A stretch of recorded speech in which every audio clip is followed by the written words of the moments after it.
on one side, when you typically look at EG, it's hard to say that, especially the TI5 to around the Frankfurt Major EG, it's hard to say that they had one play style. They were a very reactionary team. They saw what you wanted to do, and they reacted to that based on their picks. But naturally, individually, these are players that play in a certain way, and they have a harder time adapting to different playstyles than I would say other players.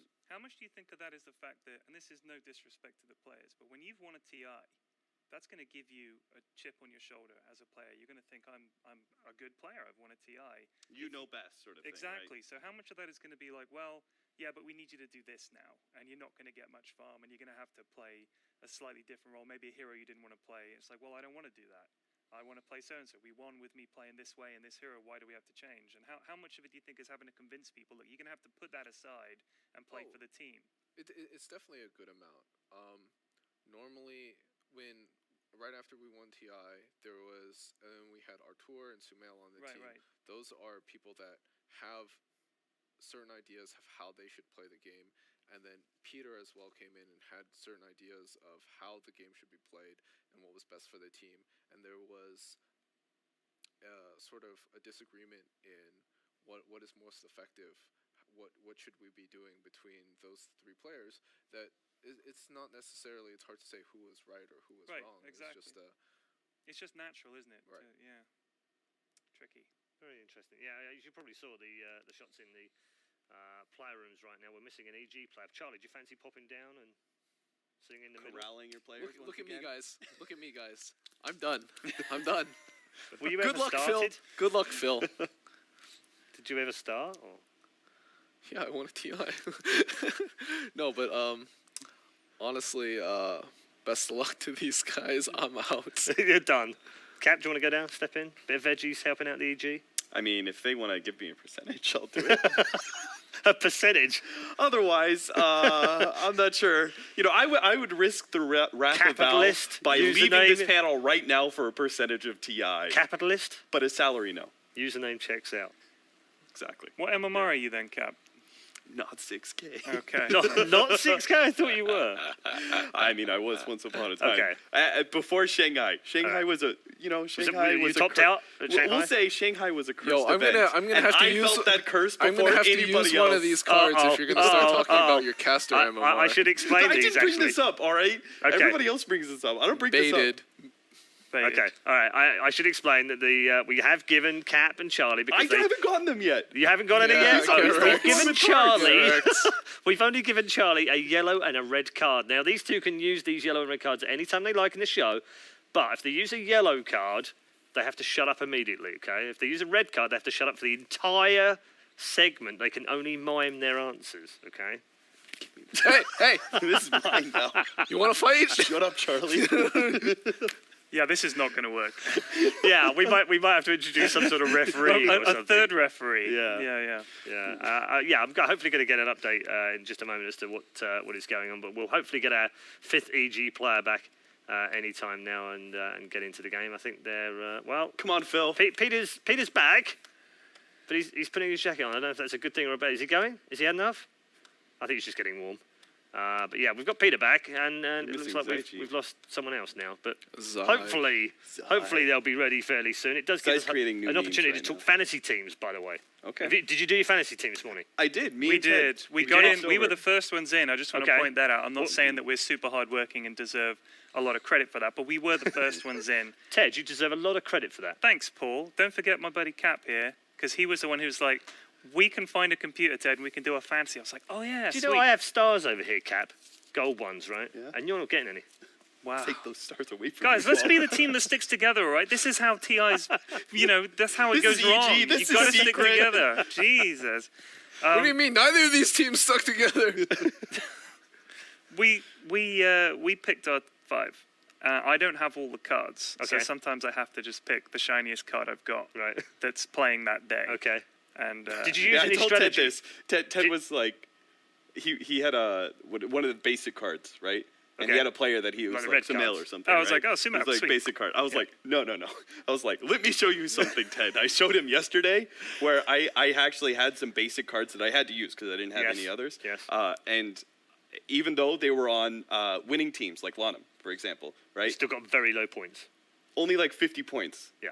And got beat out by like Swindles, for example. A like the shiny first team out. Swindles Right, beats a silver. Lanham. Yeah. So I was like, no. I was like, just base it, whatever silvers you have, base it on the best player in the silvers first. So I did that. Okay, so that's a little bit of strategy. So that's good for the Yeah. people out there that haven't done their fantasy teams.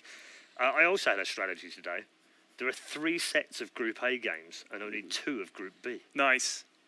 So all 5 of my players are from Group A. Very clever. It's too late to Right? change your mind now. See, by the that's way, how you gang. do this Yeah. stuff. No, that is how you should have. Right? Charlie's with me. I If mean, you're really that's- next level, I mean, that's correct, but you base it on the honestly, matchup like- too.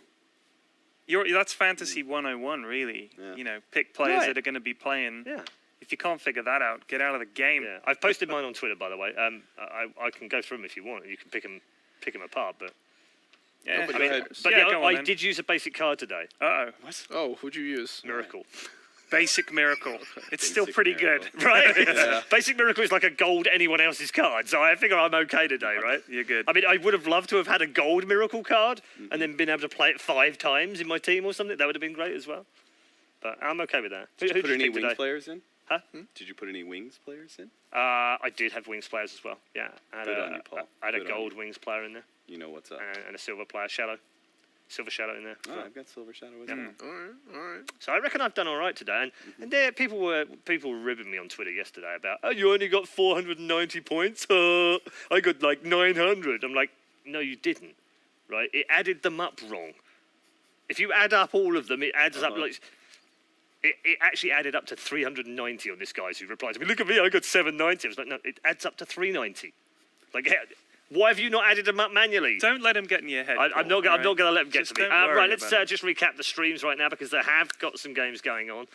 We've got all 4 streams going up right now. We're going to kick off very shortly with Wings versus EG. There's OG versus LGD over on stream 2 right now. Navi Escapes on stream 3. And if you want to watch it, TNC with Demon back in the house.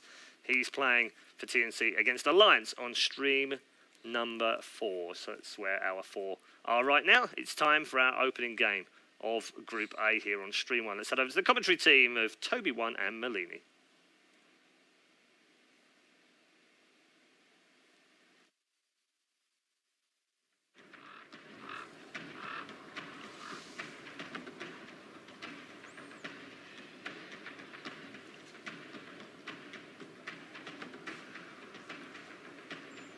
Ten seconds remaining. 5 seconds remaining. All right, everybody, it's time to kick away the International 2016 game number 1 of our first series on Stream 1. Remember, we got 4 beautiful streams to tune into, all are starting up at the same time. So much Dota. We've literally broken the dam, Merlini. Wings versus EG is our first game off the rank. What do you think, man? Mirana, she's back again. We saw her in the wild card. But I know we were saying before, this is going to be a whole new world of Dota as we hit the group stage. And a lot has changed in 1 year. Evil Geniuses were the champions. Now, no one really talks about them winning TI this year. Oh, well, most people don't really know how they're going to perform. You're bringing back an older roster with dragging Zai into the team as well. Everything else is... We saw them at Star Ladder. Come on, Toby. Yeah. Do we really want to bring up those results, though? It's relevant. That is true.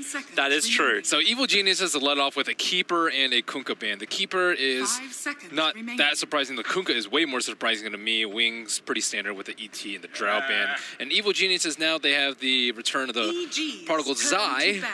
They can actually play IO, which was something that was kind of I wouldn't say it was a weakness for them, but it was just something that they never really played last year because neither AUI nor PPD could play the Yeah, Wisp. especially playing into that high level, which you need to have with the IO. So more options in the EG lineup, and I'm wondering what they're going to try and combo it with. Like, do you actually go for the combinations like we've seen with Tiny and such? Or is it just going to be that buff-up style hero and Zai just makes it work? We're not sure. That's the thing. No. We haven't seen too much of them, and Zai was playing the Roamer a lot of Riki throughout the qualifiers and afterwards. So Wings, they responded to the IO with a Mirana and Oracle. I actually expected them to respond with a Mirana and Faceless Void. So that is a little bit unusual. They first picked Void when offered it. So maybe they think the Oracle is a little bit better, and then Evil Geniuses picked the Batrider after those two. And Oracle's seen as a Batrider counter, but good Batrider players can outplay good Oracle players. We did not see this yesterday. No, we did not. Well, then again, Batrider didn't have a great win rate yesterday. Like, after the first couple of rounds, I think he was 0-6. I don't know what he ended the day on, but Batrider actually had one of the worst win rates of yesterday. So Evil Geniuses has banned out one of the better Oracle partners, the Alchemist, which Blink plays a pretty nasty one, and the Wings have banned out one of the Wisp partners that we saw a little bit yesterday, the Escape, IO plus Storm Spirit, and Sumeo, widely regarded as one of the better Storm Spirit players. Seems like a lot of respect bans as well across the board. Like, we knew ET was going to find his way into the ban pool. The Dread Ranger as well during this group stage. I really can't wait to see how much, like, field time she gets. It's a different day of Dota today, Toby. It really is. But it's yeah. In the good way. In the good way. Dread Ranger is being banned in the first two every single time. How is this the good way, Malini? This is not the good way. Oh, I'm talking about Batrider. Universe Batrider. That's true. Yeah. EG. You know, I'm actually interested to see how passive Universe also plays on his Batrider. Like, if he's going to try and invade into the Radiant jungle, like if he wants to stay in the lane, or if he goes into the jungle early on. He has the option to do so with the Wisp coming in. 10 seconds remaining. That opens up. So you then have like the Eye and the Batrider. Just, I suppose Eye doesn't have to stay exclusively to that off lane. No.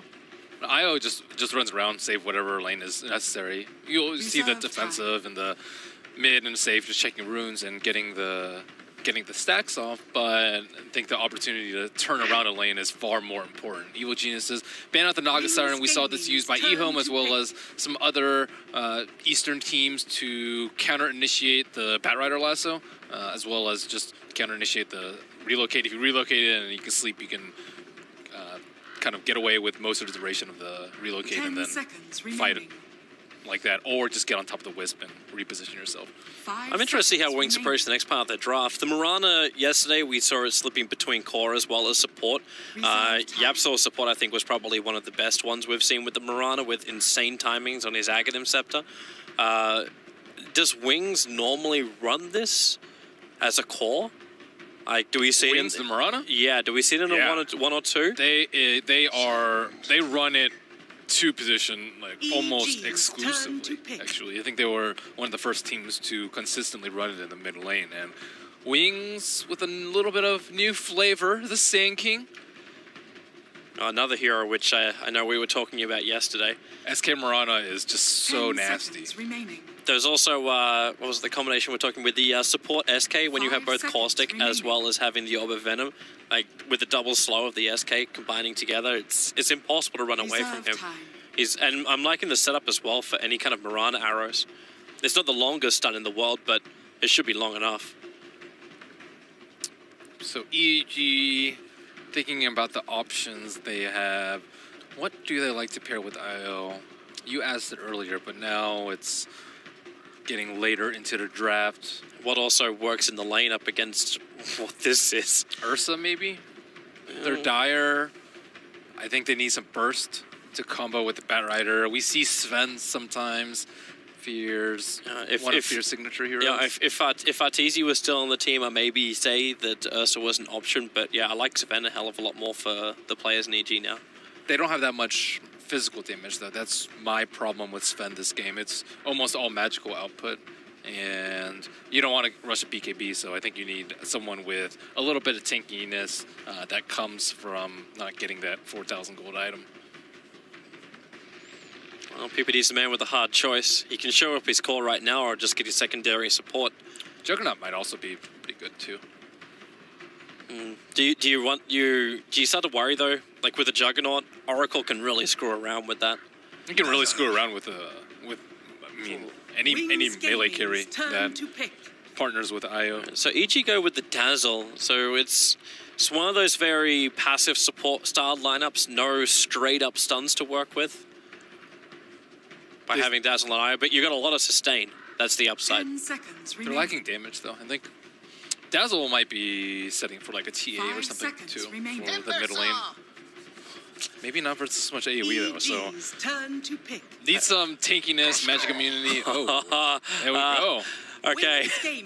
Well, that answers a big question why the Dazzle is also being picked up. Why would you trade off like stuns for this? And you actually look at the lineup from EG, they have very little like crowd control, but their sustain and the timing with the Bat Rider, if that can be worked out, that lineup is going to be a real pain for Wings to deal with. 5 seconds remaining.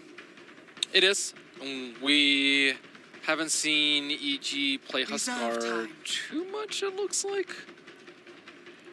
I thought they picked that as Star Ladder. Anyways. It's the Dota buff has had some holes in its stuff, so yeah, it's quite possible it's a Star Ladder. Yeah, too. I was pretty sure that they banned it because I remember Fear saying in an interview, I don't know why they didn't ban the AA. Oh, wait, no, you're probably talking about the secret game. Oh. Yeah, the one where Puppy is just like, that was the Secret versus Na'Vi game, and they got completely Huskard. Yeah, so But AA is still in the pool here, and if EG were probably likely banned. well, it depends if they believe Wings has already got their 2 supports. Like if SK and Oracle are support, if SK and Miranda are support, obviously like you'd have to switch this Mirana. If Timber's off, I think Sand King could mid. easily switch to a support. Yep. And that's the most likely one. 10 seconds. I think you have to respect it at least. Also, another consideration is Axe. Although there's not that much physical damage, it is a way to deal with the Dazzle Grave, which is usually the more problematic part. They take out the Ancient Apparition anyway, just to be safe. Still need a Sumail hero, though. That they do, unless Sumail, well, yeah. Sumail has, like, played around with Bat Rider a little bit, but you could just get an easy Sumail. But what's an easy Sumail hero which is going to shut down a Timbersaur is probably where I'd look. Yeah, you're right. It could easily be a Sumail Bat Rider. It depends if you're looking for your timing on the blink. Like, that's going to make a very fast blink in mid. But do you also get someone more like Invoker is still available in the pool? I like Invoker here. I still think they like damage. It's just all in on Huskar. They do have 2 defensive supports, but this is like all about the Huskar of this game.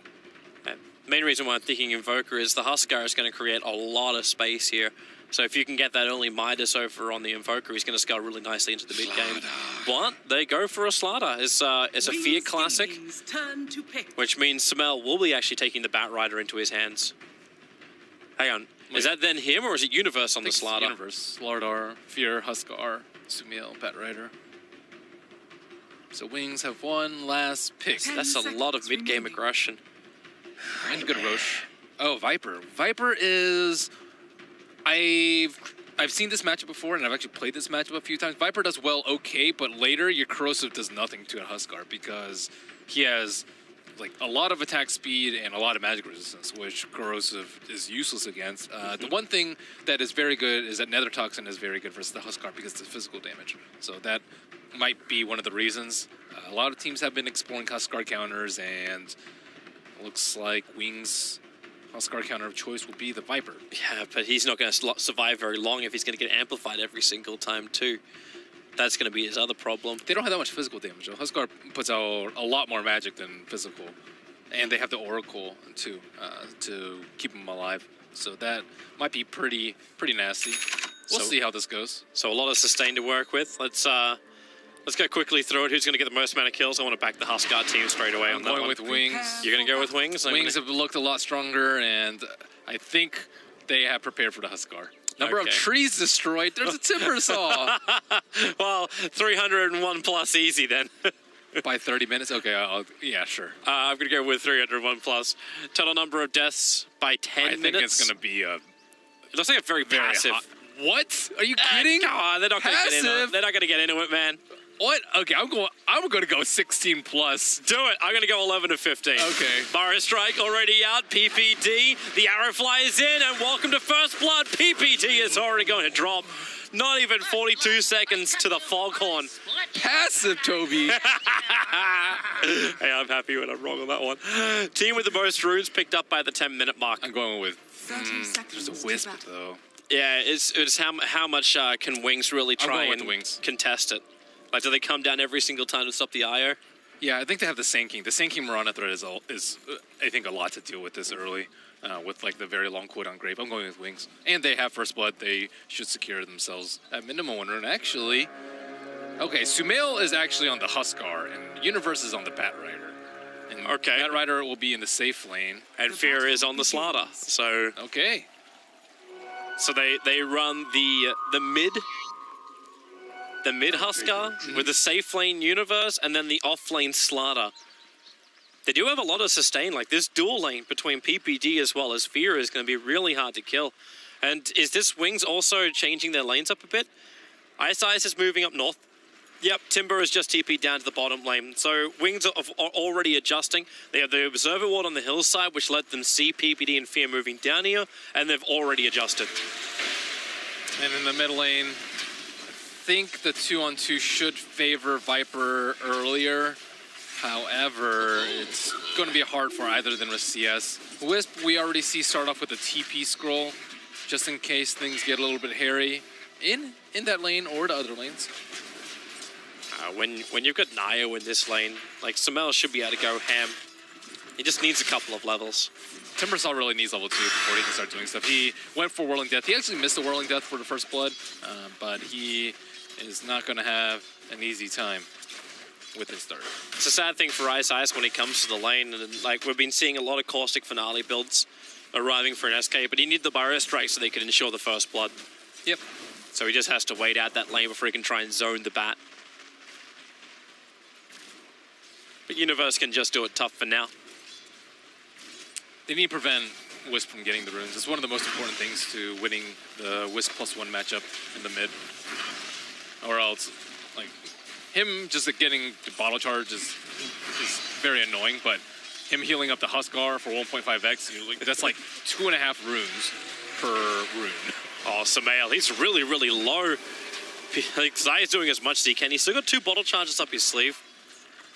And Sumail's still got the salve as well, but it is showing the fact that Shadow and Innocence are able to bully Sumail out for now. But give him 2 levels, and that's not going to be the case anymore. I was like the same with Fear. Like, Fear actually got really, like, up in the face of Faith, pushing him back underneath his own tier 1 tower, while Universe has a crack on top lane. Mirana really, really low, leaping back behind the tower. The Flame Break actually put him in a really bad position. He was 4 sticky napalm charges when Universe started that, and he Flame Breaked him into the Firefly. Level 1 Flame Break plus Napalm does a surprising amount of damage. It catches a lot of people by surprise. They're going to go again on bottom lane. Quick little poison touch. There's no Timber Chain leveled up here for the Timbersaw, and Fear's Crush well off the mark. And the Whirling Death. The Whirling Death is important because it reduces Slardar's damage by a decent amount. You actually wonder if like, killing was even on their for mind. Arrow on the top lane. Universe gets nailed after the Burrow Strike, and that will be second blood. Wow, nicely done for Wings. Ice actually prepped that one perfectly. He had a double damage rune and did the initial chip damage onto Universe. And then Universe just thought he can come back in again. Pays the price with his life. And the Wisp TP top to try and prevent that death from happening. Which opens up Ice to come into the mid. He doesn't actually, he's got stick charges, so he can Burrow Strike if he comes into the mid lane. And with the Obs and Sentry down, Wings can be feeling pretty confident that they've got the vision advantage here. Even though, like, during daytime, Sumail has a good wide berth. If he steps down those stairs, he's a goner. Well, Samel won't do it, but on bottom lane, Faith initiated on. Fear, well, he keeps the charge going, but 10 reactive armor charges, that's a little bit too much. They're And going in Samel on walked mid. down the stairs. They're coming back over, but Ice is being chased down by a range creep, and Zai's already made his way back into the mid lane. Yeah, he only came to mid just because only because the Wisp was on his way. Oracle and Io fighting for the bottom rune, and it looks like Oracle might be in a little bit of a pickle. Yeah, he's going to get flanked. PPD comes in, blocks a stairwell. Innocence can't get up, and then they try and complete block him in with the illusions. But Fear will move over, gets the last hit. Nice for him, too. Puts him over 1k gold, so that blink dagger timing may not be too late. And they're looking pretty decent over here. Huskar does not have that much CS. So Smail is only sitting at 9, and Viper is dominating with 22. You think this lane, like, they should be able to zone him out more once the other lanes become more perilous? Because then Innocence can't just sit in the mid, right? But then he has to, or else Samel's going to kill him. Well, it's the top lane, I think that's the bigger issue. They're going again on bottom lane. Crush him 1 second time. Hits him. Actually used the Timber Chain, but Faith still just a little bit too tanky. And they get the rotation in from the Sand King. Good TP responses by Wings in this early game. And these lanes, it just seems to be like a bit of a range peppering, but there's still so much sustain. PPD and Fear trying to wrap around the mid lane and make it a 4-on-2. They do have an observer ward on the south side, but I think this will catch them off guard. Oh, here they come. Fear running from behind. They're focusing over on Shadow. Samael, how much damage have you really got with the burning spears and Fear to help him out? They have enough. It's actually Zai who finds the kill, but there's a quick collateral. As Blink was able to arrive at just the right time, and PPD will go down. Nice play by Innocence there. He used Fate's Edict on the Huskar, so that kill was actually much more difficult, and they had to commit much closer to the tower and made that 1-for-1. Not terribly great losing the Viper. He also did not spend his unreliable gold prior to dying over there, and looks like Zai will get a free bottle refill with PPD's TP in the middle lane, certainly helping out him in the Huskar. It's also another bit of a pain in the butt when Samel, just before that fight started, he used Inner Vitality, and Innocence Fortunes ended it off. So Samel actually started that fight really, really low too. So no extra support. Universe wants to have another crack up on the top lane with the Blink Lasso. Fear's moved over. He's got the crush for the timing. Remember, they've still got Leap available, but it will not happen in time. So Universe finds himself a kill, quickly TPs himself down to bottom lane so they don't miss out on any experience, and this will allow now Fear to farm up on the top. Yeah, he's doing very well in terms of farm. He was at like 23 CS just a few minutes ago, but having help out mid, having help out top lane will slow down his Blink Dagger unless he gets his tower on top, but it's still alive and healthy. Ice trying to lay some deep observer wars, slow down the Blink Dagger timing. He will place it. I'm pretty sure Zai did not see that. No, he didn't see it. I actually checked the vision. Like he didn't have any sight around the tree line. But what they did see was the SK TPing down, and they also saw the Oracle moving, thanks to Dire Observer Wall that's on just to the west of the bot lane. So EG are aware of the rotation of Wings. They just don't know where Ice and Innocence have ended up. And that ward blocked the spawn too, not only scouting it out. And Huskar is still trying to work towards his armlet. Will not be a very fast armlet. This is about the time you see a free farming Huskar get his armlet. 6-7 minutes. Smoke move from Ice and Innocence. They'll head up to the top lane. And Fear will have to be tested. They can't just Moonlight Shadow themselves in, however, mainly because the amplification being on Mirana makes this a little bit less of a secret plan. And now, while Ice gets revealed, so does Innocence. The smoke breaks, and Fear is back underneath the tier 1 tower in relative safety. That was some fast sense by Slarda over there. It was under nighttime too, so he had only a little bit of time to react. And that's a level 3 Sand King stun that has Tranquil and Windlace, so they really want to go for this. Yeah, I don't think they saw that PPD was there though. And PPD plopped that observer ward right down, and we'll see Ice retreat back towards the safety of the secret shop. Confidence from Fear when he can just sprint himself forward, but he had double amplification up. All right, so things have remained fairly passive for the start of this game. Only 6 kills in 8 minutes. Everyone must be waiting for their critical timings. And what are we looking for as far as timings? Huskar Armlet is the first one. Blink Dagger on Batrider and or Slaughter is the second one. But it looks like Universe might be going for the drum spill with the Windlace and the Bracer in his stash. That was a really heavy commitment from Wings. It looked like they believed they had Samel when Ice Ice TP'd in. Like, potentially could have Burrow strike forward, but it's the top lane where now they're going to go with the amplification into the crush. Mirana, PPD, the Shadow Wave, Field Bomb. It goes on the Mirana. They got the return damage into PPD. Find that kill. The Field wants to go for more. The crush onto Ice Ice. He has to stay in place, but Zai will get another kill. That makes it 3 for the IO out, the 5 that EG have taken. Caught him with his leap down. Nice plays from Fear, though. I think Fear's really keeping his team together in this early game and making plays in all of the lanes and slowing down the Mirana, who was number one net worth leader for quite some time. She was like 3,300 when everyone else was a little above 2,000. Now that's equalized quite a bit, and he's halfway to his Blink Dagger. Still CS-wise, you can see how Wings are holding control of the lanes, but overall, like, it's still only maybe 700 gold going the way of Wings. Net worth, the experience just slipping the way in favor of EG. And let's see, the Mirana has not really had an opportunity to use Moonlight Shadow, as you mentioned, and by they, I mean EG, has an observer ward in all 3 of the lanes, so they are actually kind of well prepared for that Batrider with an invisibility rune. Trying to look out for Shadow. PPD. Level 3 Corrosive. A little bit of trouble. Burrow strike through into the follow-up arrow. Support's coming over from Universe, but it's way too late. With the Invis rune, he can't get any kind of follow-up here. Mainly because he's just got no teammates next to him. Sai doesn't have relocate yet, so they can't just drag in Sumail. Sumail still needs 2 pieces of his armlet. Only the Helm of Iron Will and the Gloves of Haste. Universe may be setting up for someone, but he needs someone else to come over. Slardar, no TP. Huskar not interested in leaving that middle lane, so it will just expire. I think Zai's realized, like, he's not even attempting to put the stack here. He's realized there's an observer ward. Up next to Secret Drop, Universe. Okay, he's got Lasso. Faith let him set up a little bit, and now there's your jump in with a relocate. Zai was able to have it. Nice tome usage by Zai. I think he was just level 5 at... he was. Yeah, and then he picked up the tome and then they relocated. That was very unexpected by Wings.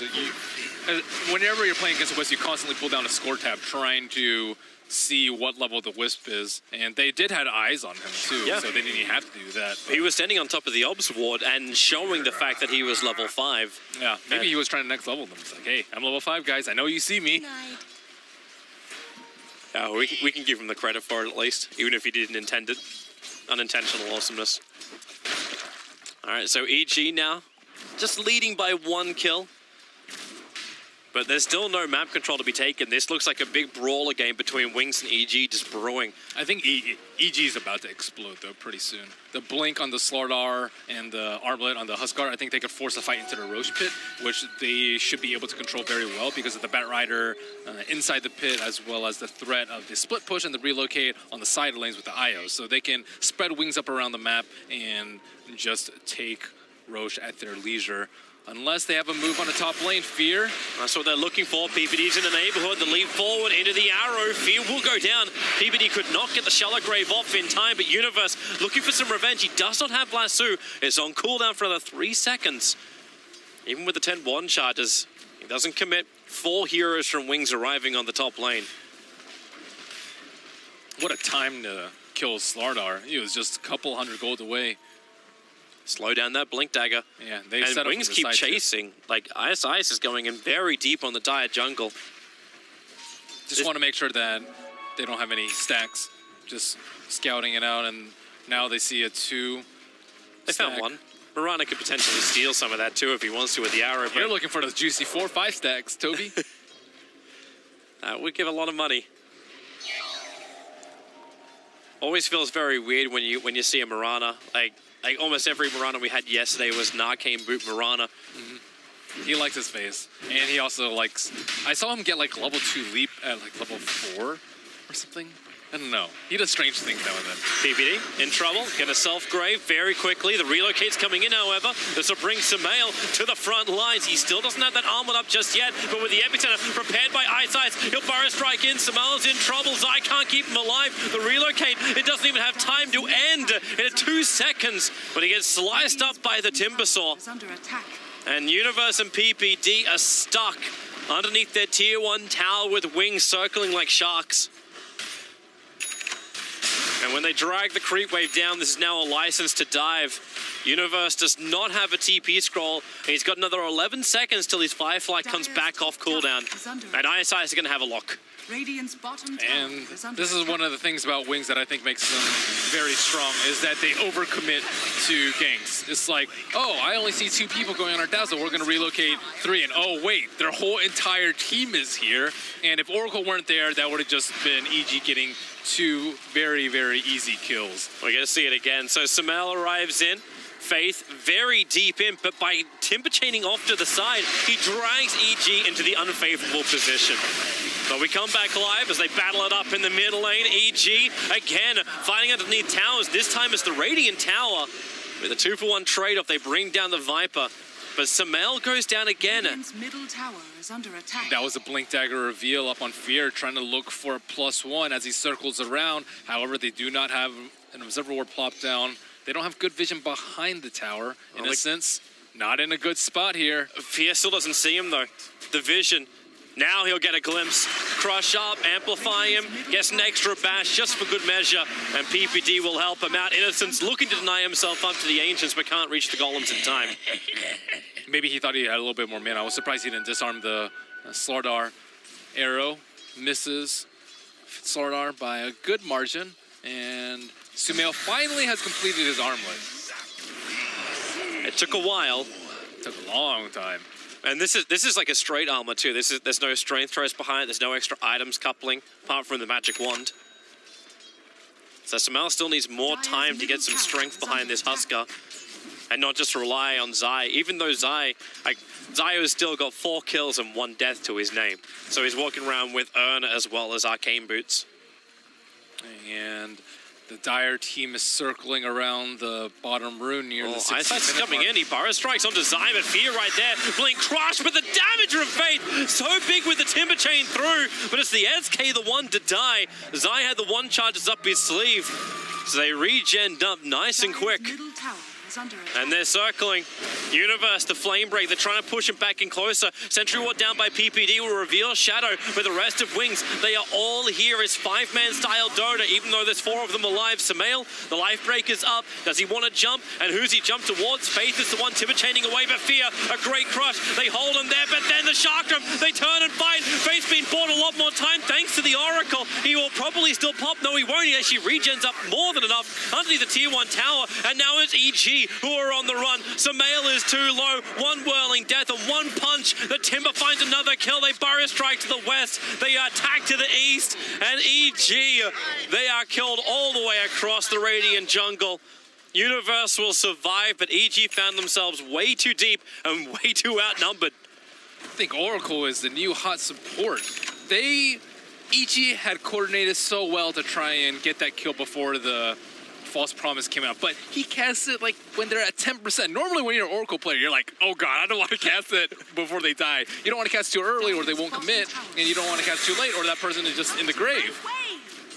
Same with the Dazzle, but the Dazzle has much less of an impact, I feel like, than the Oracle of this game. Yeah. Mostly because the Huskar has been very weak, but like the Huskar went in really deep, the Slardar went in very deep, and they just got destroyed by that damage from the Timbersaw. My goodness. EG's going for another hunt. So Fear's going to have to Blink Crush this mid lane. They're looking to Shadow. This time around, there's no friends from Wings in the neighborhood. They're TPing over the tier 1 tower, and EG, it's like they're trying to take a leaf out of Wings' book right now. Bring 5 players to every single team fight. Then you should be covered. Yep, and if they secure this tower, Roshan will be opened up, and maybe Sumail can get a foothold in this game. Yeah, I think that's how you do respond. You're like, okay, well, you guys are going to send 5 Zai in a little bit of danger. The arrow's going to fly up. He'll avoid it. They're moving over, so Zai's going to tether target.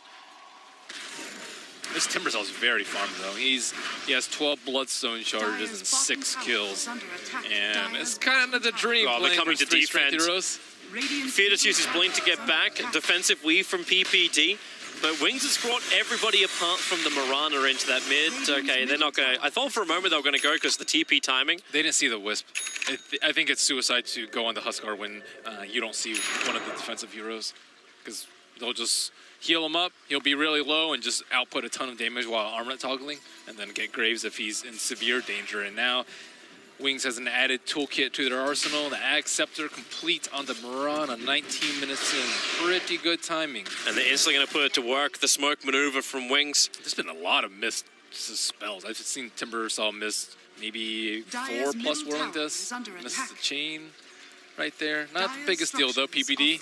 Out in no man's land. Ice blinks forward, gets the stun, follow-up arrow. Zai tried to tether in to save the Dazzle. Luckily, he wasn't committing a relocate with that one. It was more just a tether for heal. Wings are giving them no chance to secure this roast. They like don't split up and farm when there's an okay opportunity. Like sometimes you'll see teams like, oh, let's push towers. We're stronger than them in 5-on-5. But if you push a tower, you're like for top tower, for example, you're just going to be opening that up for them, and they are just trying to gain control of this top side of the map, dropping down deep observer wards. Yeah, she was scouting out Batrider farming. Like some Universe may have noticed that because he was flying up, and that's what revealed the SK when he threw down the ward because he came out of Moonlight Shadow. So this Viper's not been super effective. 0 and 4, trying to work on a Dragonlance, but he's been the brunt of a lot of the ganks from EG. Didn't he do his job though, right? Like he was just meant to keep Samael down in the early stages. Definitely did that. Yeah, and with the help of Oracle, like it worked perfectly. Ichi trying to get aggressive again. This time it's going to be the mid lane. Faith, long timber chain back to the former place of his tier 1 tower, so there was no easy jump. And that's thanks to these 2 observer wards mid lane as well as inside the dire jungle. They just see every maneuver. They have to be very careful about where they farm out and where they have the reserve rewards. Any one hero can easily die to a blink, Slardog Crush, and to a relocate. So, or lasso plus relocate. So there are multiple threats coming out from EG, and Wings have to stay a little bit safe, and EG constantly eyeing for opportunities in each of the 3 lanes. Well, that observer ward's able to see a little bit. At least get a glimpse of Ice as well as Faith. That's why Fear is now blinking himself away from the mid. But EG are preparing themselves on top lane. Like, Universe can TP down the bottom lane if he really needs to. Universe also did go for that drums into Aetherlands, but he still needs to reach the Blink Dagger. The Oracle hasn't really been waiting for the lasso, and this is generally how you'll see the Batriders play against a hard lasso counter, is just napalming, flame breaking, being super annoying, and just saving your lasso until the perfect moment, which is not at the start of the fight like you normally see Batriders. So I like this from Batrider. This is a mark of a very experienced Batrider player. They still need a way to get rid of that Oracle early on. Like a good relocate position could do that. But Innocence is always at the back lines. You just can't get forward. And even if you think you do, like Ice is always there with an Epicenter lens, so you're going to find yourself in a world of hurt. It's also their tanks playing very well. Like the Viper, as you mentioned, is doing his job. He's out in front. They have to get past him to get to the Oracle. And they're never like playing super far back. And dying for that reason is pretty decent. So Wings don't fall for the trap of defending that T1 tower on top, although... Oh, that chain forward. Samel's going to make a run. We're going to Centaur Warrunner as well. Headed up north. Yeah, they trade the bottom T2 for the top T1, which is, like, even if it were a T1 for a T1, it would still favor Wings because of the Roshan control. And now they're slowly eliminating the control points that EG has around that. And I think, like, Huskar not getting Aegis just means, like, his timer is just going to expire much sooner. Huskar tends to fall off. I would say maybe 30, 35 plus once heroes start getting BKBs. Not that Wings have any good BKB carriers, but it's still around that time where his magic damage just isn't as strong as it used to be. And like once he dies a lot, and once he doesn't have a good early game, and then compound that with him not getting the Aegis, then the timer becomes 5-10 minutes earlier than normal. And the timer, which is being flashed up there by Nox. The average game time, I think that's going to be a little bit extended through this series, as both teams, they can still go hammer and tongs at each other, but no one's really looking to go high ground just yet. Right now, EG is just looking to go mid lane. The Observer Ward's down, so they see Shadow. There's support nearby in the form of the Oracle, but Innocence is already backing up, looking like he's preparing to do a small stack, potentially, or they do their own smoke. Yeah, 4-man group up, they go for a smoke, top lane, relocates on the way. They're looking for the Mirana, he's worth a lot of money. And PPD is the man to find the kill. There's a full 5-man group to ensure that. And they're smoking, they found a Wisp. And they I think they were expecting more than an IO to come back then. And now they're immediately starting on the Roche with a DD on the Viper. I don't know if EG has wind of this. And they likely don't expect them to do Roche without the Mirana. The Mirana being a much more important hero for Wings than the Wisp to EG, but with the damage output from the Viper, it's going down slowly. They actually do not have vision around the pit, but EG will start suspecting something very soon when none of the heroes have shown. If maybe if there was like one Observer Ward from EG in the Radiant jungle, this would be flagging a lot faster, but they put their Observer Ward in the mid lane as well as next to the Radiant Secret Shop, but they're coming in close now. PBD puts down the sentry. Roshan is pretty low, and EG, can they smell the blood in the water? And right now, they're actually going over towards Ancients, while Innocence and Shadow, they're still finishing the job inside the pit. Sentry wards are going down for PPD, but they still don't see inside the pit. Now the Obs Ward is being placed. They realize the Obs Ward is up, but the Sentry Ward, that may reveal enough. Faith moving forward underneath that Sentry, but Roshan, he's going to go down. Viper is the Aegis of the Immortal, and EG, they were backing out. They maybe expected Wings to be attacking in, but either way, Wings just got away with Roshan's murder. They expected the Timber, like they were playing around the Timbersaw. The Timbersaw showed himself on the bottom lane. He was threatening the T3, and I think they were expecting like a gank wraparound to gank the party that was going to gank the Timbersaw. That's what they were positioned for, and they, like, that's just not something that you expect. This like Viper lineup doing Roche with their most farmed hero dead, and that's just very difficult to predict. It's EG's turn for the wraparound. They're being prepped up a little bit. They had the Frost Ogre, so there's a little bit of extra cold armor. But everyone's on the north side. Ooh, Fear's showing himself. This is a little bit too much obvious bait. So the scouting arrow thrown into the tree lines. It will miss Sumail. But look at Shadow. He's just like, okay, I'm just going to beat on your T2 with my Dragon Lance. Range is a beautiful thing. So is backdoor regeneration, but he's almost beating it. There's one melee creep, and they ping it out. He is their hero. Middle tower is under attack. Tier 2 tower belongs to Wings. That leaves only one remaining outer tower right now from EG, and that's up on top lane. But by the looks of it, they're not in any position to defend this. In fact, they're already moving down to bottom lane, and Wings, you got to say, like, they always seem to be in the right place at the right time, always preparing beforehand. They're making EG look left when they go right. They don't have a TP on the Mirana, though, so it might not be a large-scale engagement. Maybe looking to just stop TPs as they try and defend Wings. Likely looking to glyph at the last second, but it's a relocate they have to stop. That's to be the main thing that's going to bring Fear back. Now they are arriving at the base, so Shadow starts attacking into the tier 3 tower. Epicenter preparing on bottom. The Burrow Strike hit Fear and Sumail. Tether forward from Zayas, not with a relocate. Triggers the mech, but already they've lost the Slaughter. Sumail has to try and stand his ground. He can't attack for the moment. Innocence has held him at bay in the Moonlight Shadow. They're playing the invis game, looking for Zai the Wisp. Iron Spirit able to slap down the SK, but the damage is just so big from Wings. They bring down all three on the bottom. For the trade-off of the SK and the tier 1 tower. That was a pretty good play by Wings right there. They had set up, notice the TP's on the south side too. They didn't see the TP until the BOT was already coming out, and they just thought it was a solo TP. The Epicenter comes out on 2. Some misspells here and there. Burrow Strike narrowly misses Sumail right here, and he actually ends up paying for it by dying to the Wisp Balls, but still, they do get 2 prized heroes, only at the cost of a T1 and a Sand King. Actually, 3 heroes, but I wouldn't really call Wisp prized. Well, considering how many kills Zai's managed to get during this game, maybe like that's 7 kills and 4 deaths now on the IO. They have gotten 2 kills and 1 support. Sumail being the support. Yeah. That's actually really crazy when you think about it. Like between PPD as well as Zai, yeah, that's not a good stat when you have 5 kills on cores. Okay, I want this game to go 20 minutes longer so I can see the Oracle Ags. I have never seen it in a competitive game yet. I don't think it has to go 20 minutes, man. Like, he's only 1k away. With the fall of the mid-ranks, he's probably going to have enough money for it. Do you know what the Ags does? I wouldn't even blame you, because... Oh. No? Educate. Purifying Flames cooldown reduced, I believe, to 1 second. Yeah, 1 second cooldown. Okay. It's already pretty low. Fear speed arrowed up. Now, here comes your epicenter from ISI. Zai got a lot of good regen. Actually gets to relocate back underneath the tier 4 towers, allowing Samel to beat down Innocence. So that brought down the Oracle. Is this what EG need to defend? Then again, have they got enough sustain for it? There's the kill. The Huskar brings down the SK.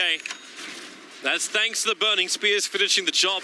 Shadow doesn't really have a lot of mana to work with. He has, however, the Aegis Team all of fear. Blink Crush with the extra bash. They burn through the Aegis. Samel caught in the front lines a little bit too far out, but now they can move over towards Shadow. The life break forward, looking for the Viper with a Crush. Actually catching Mirana as well. Mirana dropping low. They get through Shadow. Samel, the Shallow Grave, lets him fight, lets him toggle, and looking for even more kills. Got to be wary of that Chakram, not to mention the Invis battle, but with the amplification over on the Mirana, they know exactly where to go. Blink forward with a chain. Faith, he's in the middle of EG. Universe perfectly spacing himself so that you are impossible to get Faith to get the damage on him to find the kill. With the committal of suicide. I mean, EG don't get to take the full glory, but they defend. They push Wings out. They lose their tier 3 tower, but they hold on to their racks. And that's the TI5 EG right there. That amount of teamwork coming out. Zai with a very clutch relocate, saving Fear from the grips of death. That was such last minute as well. And very nice Manta dodge right there too. Dodging the life break, and they were so close to killing so many people. A PvD with the Grave, the armlet toggling, the inner Vit, and with the amp to chase. Very tough tail for Wings as they try and make their high ground breach. They do end up getting half damage on the Rex and T3 down, but certainly not worth it. And the hero that bought back was a Huskar, who was already pretty poor to begin with. I'm pretty sure he gained gold out of that buyback, which is actually a pretty rare scenario nowadays with that huge debuff post-buyback. It's also not great when your half damage was on the melee racks. That thing's regenerating up quickly, and by the time Wings is ready to come back in, it may even be full again. I don't know if Viper's the best Aegis carrier. He dies the most, but he doesn't seem that useful if he dies twice because he can't get back in position. Like, he just gets swarmed by the Slaughter and the Huskar. I think the Mirana might actually be better because she does a lot more sustained damage. Like, Viper's like, I don't know. He just seems underwhelming. She does put herself in a lot more peril with that Aghanims too. Like, always jumping in. But at the same time, like her last jump in, was met by the Crush of Fear. Fear's positioning during these fights has also been amazing. It's going to get even easier now. He's completed up that BKB. So controlling up Fear is pretty much in the hands of the Viper at the moment. But you got Blink, Force, Gem, Lens over on Universe. They'll see a lot of this coming. Zai's walking around with full Greaves on an IO. Wow. Yeah, that's a lot of money on the IO. A lot of times you don't even see Wisp get boots. Let alone Greaves. And he's finished the whole thing. And Wings is pushing in through the top lane. They don't have everything with them just yet. They're actually bringing a smoke over. They're going to smoke directly into EG. EG are moving up to get the Blink Crush over on Faith, but the Burrow Strike, it hits on 3. Universe as well going to be caught out with a follow-up epicenter. Samel will survive thanks to the form of the Shallow Grave, but will it be enough? Zai was tethered to a different target, so Samel just have to toggle his way through this. Impossible when you get Burrow Striked up by Eyesight. 3 euros lost from EG. Zai will TP out, but unsuccessfully. 4 down for the count. They brought down the Viper. EG thought they were going to be the aggressors, but once again, Wings, they bring every crash the EG party. Wow, Ice with that stun. So Slardar had already went on to the Timbersaw, and then right as that happened, he blinks and catches out all the follow-up on top of their main stunner not being able to stop the epicenter. So the Batrider's way too far away to Flame Break or lasso him, and then everyone else is like, I can't stop this epicenter. That's the abort command. Release it there. EG, get the hell out. There's your Aghanim Scepter. It's over on Innocence now. never seen it before. Most oracles will just go for Aether Lens because it's a lot safer, and you can stay at range so you don't get lassoed by the Bat Rider. But this is a nice twist. Let's see how effective it is. It's the confidence with the capital wings. Confidence would be getting Kunkka eggs. That would be confidence. Just boat it up to boat it, and this is it again. That perfect burrow strike into the epicenter. And you're looking at Zion PPD, it's like, what do we do? We'll tether and hold each other, but no one was holding Sumail through this. Yeah, they tried to grave him, but the damage had already been done. Universe, their, I guess maybe secondary damage dealer. Third. But this was the weakness you're talking about during the drafting phase. Just like who else is really your damage dealer? You want to put Fear on the front lines with the BKB, he's able to do that, but not in those scenarios, not when you get Burrow Strike initiate. So EG want to be the aggressors, Blink Crush, it doesn't catch the Mirana, but then relocating in, the BKB soaks up the arrow, they're looking for the kill over on Shadow, but in comes Ice again, a great epicenter, hitting all of EG, Universe will pop, Innocence is all over it, just purify everybody right now. Ice even going to be protected, no, Fear back up with the Blink Crush, he needs to do some work, but right now is 1-on-3, Innocence is the one he'd like to have, but he just gets shredded apart, the double chakrams, and GG, well played. EG will call it at the 35-minute mark. Wow. Wings have just won game number 1 of the 2-game series to kick off their international run. That was pretty convincing, I think, coming out from Wings, and not the Superman type hero that we see, but he could have made plays if he just got a better start in the game too. It just didn't seem like he had any space up against that Viper as well as Oracle. Like that dual lane just completely quelled everything they were doing, even with the support of Nio. It didn't seem like they were blindsided by the Huskar pick at all. Yeah, it really did not seem phased. A lot of times you'll see like the reserve time go all the way low. Teams don't. Wings was going to move. They never really got any kind of vision up as well. Like if you had one ward inside that Radiant jungle, you might have had a bigger flag saying, hey guys, where the hell are Wings? They just did not know. Wings were perfect ninjas throughout this entire game. Can't wait to see game number 2. We'll have ourselves a break. Before we head into game number 2, we are going to throw ourselves over to Stream C, where Na'Vi and Escape are battling it out. So enjoy the highlights from that one, and we'll see you back here for game 2 in just a bit. The team, but Era plays the playmakers. He's the one getting the kills. Koikva, he's getting the CS, the objectives. Yeah, Era is kind of position 2 and Koikva's position 1. Kind of like the old EG, where their mid is the carry. Yes.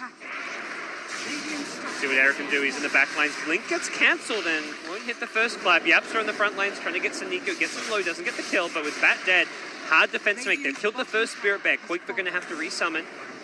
Koikva's actually getting pretty low too. Yeah, the Sleight of Fist spam is doing some good work here. They have got that cheese they could pass over. Bouncing Shuriken will catch 3, cancels Koikva's TP. It shouldn't be a kill, but it's a bit annoying. Yeah. Era maybe wants to re-engage. He's going to complete an Abyssal all of a sudden. That is so scary, he can just blow up anyone now. How do you deal with this Ursa as Na'Vi? You really can't. He just kills you. You spam the Demonic Purge on him when you get the Ag Scepter. That's one way. Like, they need perfect team fight. They need to get 4 staffs. When he enrages, they need to kill him twice. With BKB on as well, it's just, like, I just can't see it happening right now. Well, looks like Escape full retreat. They're making their way back, knowing they're a bit split up and vulnerable. Na'Vi actually were hunting them as well, but Escape's vision again. They had the high ground ward. They may have actually seen the smoke. I'm not sure where Na'Vi smoked up. A nice little high ground ward here. It's really just the wards winning them the game right now. Like, they've had 4 wards in the half of Na'Vi for such a long time. I mean, that's one of the powers of Ricky, is you can just go wherever you want on the map and plant these wards without revealing yourselves. Yeah. Bounty, you actually reveal yourselves when you plant them often, but... And it was a bit sad that they lost the gem, like, right away, without even getting a chance to re-deward everything.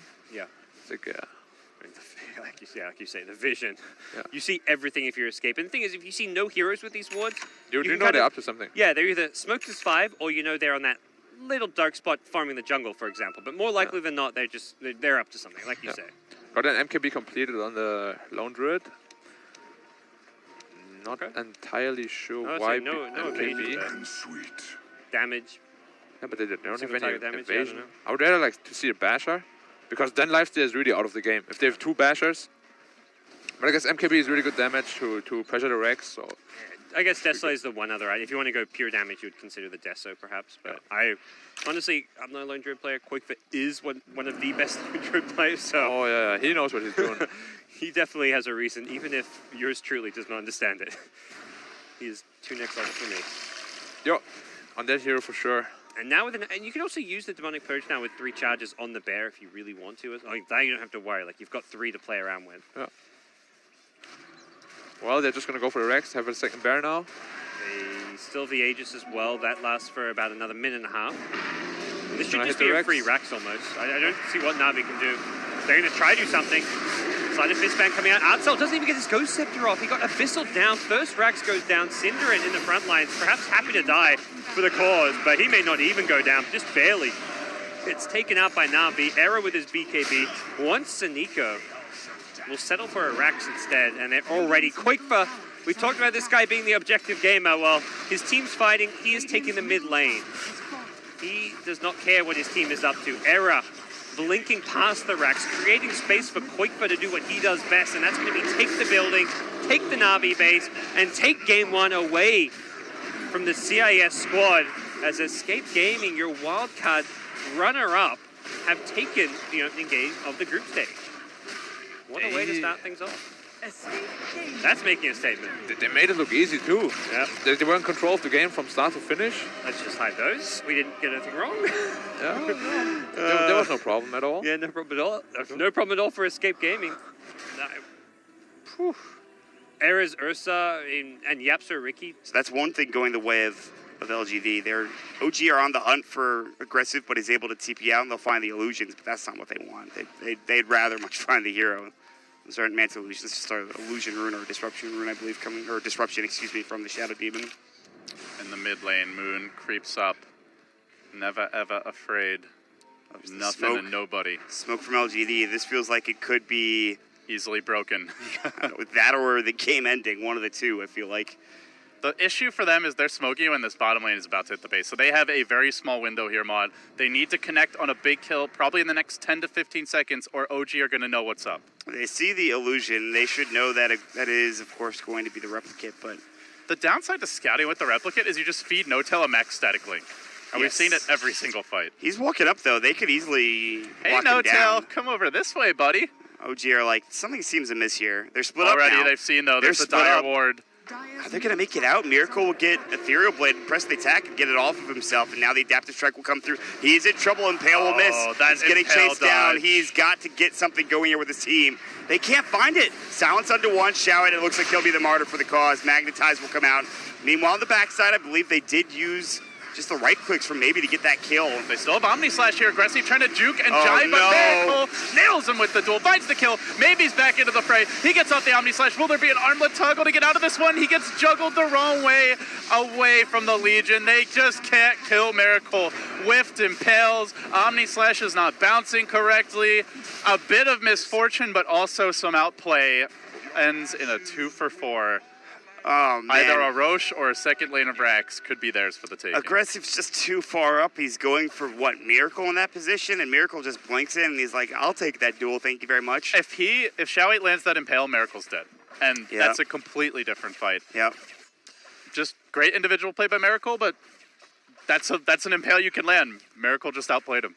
Xiao 8 having a bit of a rough game. In fact, all of LGD not playing particularly well. I can't think of a really single solid play from LGD that was like, wow, they did really well there. Everything has been just, like you said, misfortune.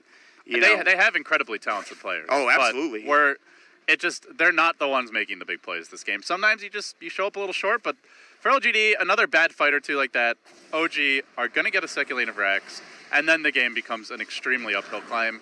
For now, though, Mott, it's not out of reach. It's not good. 13,000 gold deficit, down a lane of Rax. Oh, they see Xiao 8. But they this have is the gem an on Moon. advantage you can come back from. Moon is going to get a lasso, and they're going to probably find this kill. I think. He wants help. He's waiting for Yeah, they're friends. coming. Oh, the blink out. Xiao 8. That time he makes the play to make sure he stays alive, and that was dangerous. Speaking of individual plays, a little thing like that means maybe you can contest Roshan. It He could go a dies long there, way. it's an auto free roam. Exactly. It can go a long way. But now the question is for LGD, can you get over there in time? Because look how fast this is falling. They're out of smokes, so actually I don't think they can contest Roche. They're going to draw the line. They will try. And they may go get for there it. You in have to go time. for it. You can't give up Aegis and Cheese again. They're not going, though. They're just pushing mid right now. They're going to wrap around. I think they're going to be too late, Mod. Yeah. This could get ugly. It's about to go down, and there it is. They'll take. And welcome back, everybody, here to the main stream number 1. Of course, there's terrific Dota across game 2, 3, and 4 streams. Definitely go check them out, as we will stay with EG versus Wings. Draft number 2. But what happened at the Roche fight, Toby? I also would like to know. Luckily, you can go back and watch the other live streams. You should be running all 4 at the same time. IO and Lifestealer, the opening combo this time around from EG, while the Batrider and Rubik will be the opening 2 from Wings. Just a side note too, Wings decided they actually had the choice in this game, and they chose to take second pick, allowing EG the first pick and dire side of this game. I think it's because they realized that EG might not be playing so clear-cut as they might have expected. So they want to have the last pick in this scenario and be able to adapt to what EG might unexpectedly bring. Evil Geniuses have switched up the first phase ban, going with the Priestess of the Moon, Mirana, instead of the Keeper of the Light. And still opening with the IO, except this time Wings is opening with Batrider and the Rubik. Yeah, Rubik, a hero, like, okay, so Oracle has been the thing, especially in the last game. You're going to bypass that and say, hey, Rubik is my hero in the first phase? There is a method to their madness, but we don't understand that method yet. So we wait for everything to unfold, and then we shall say we understand the method.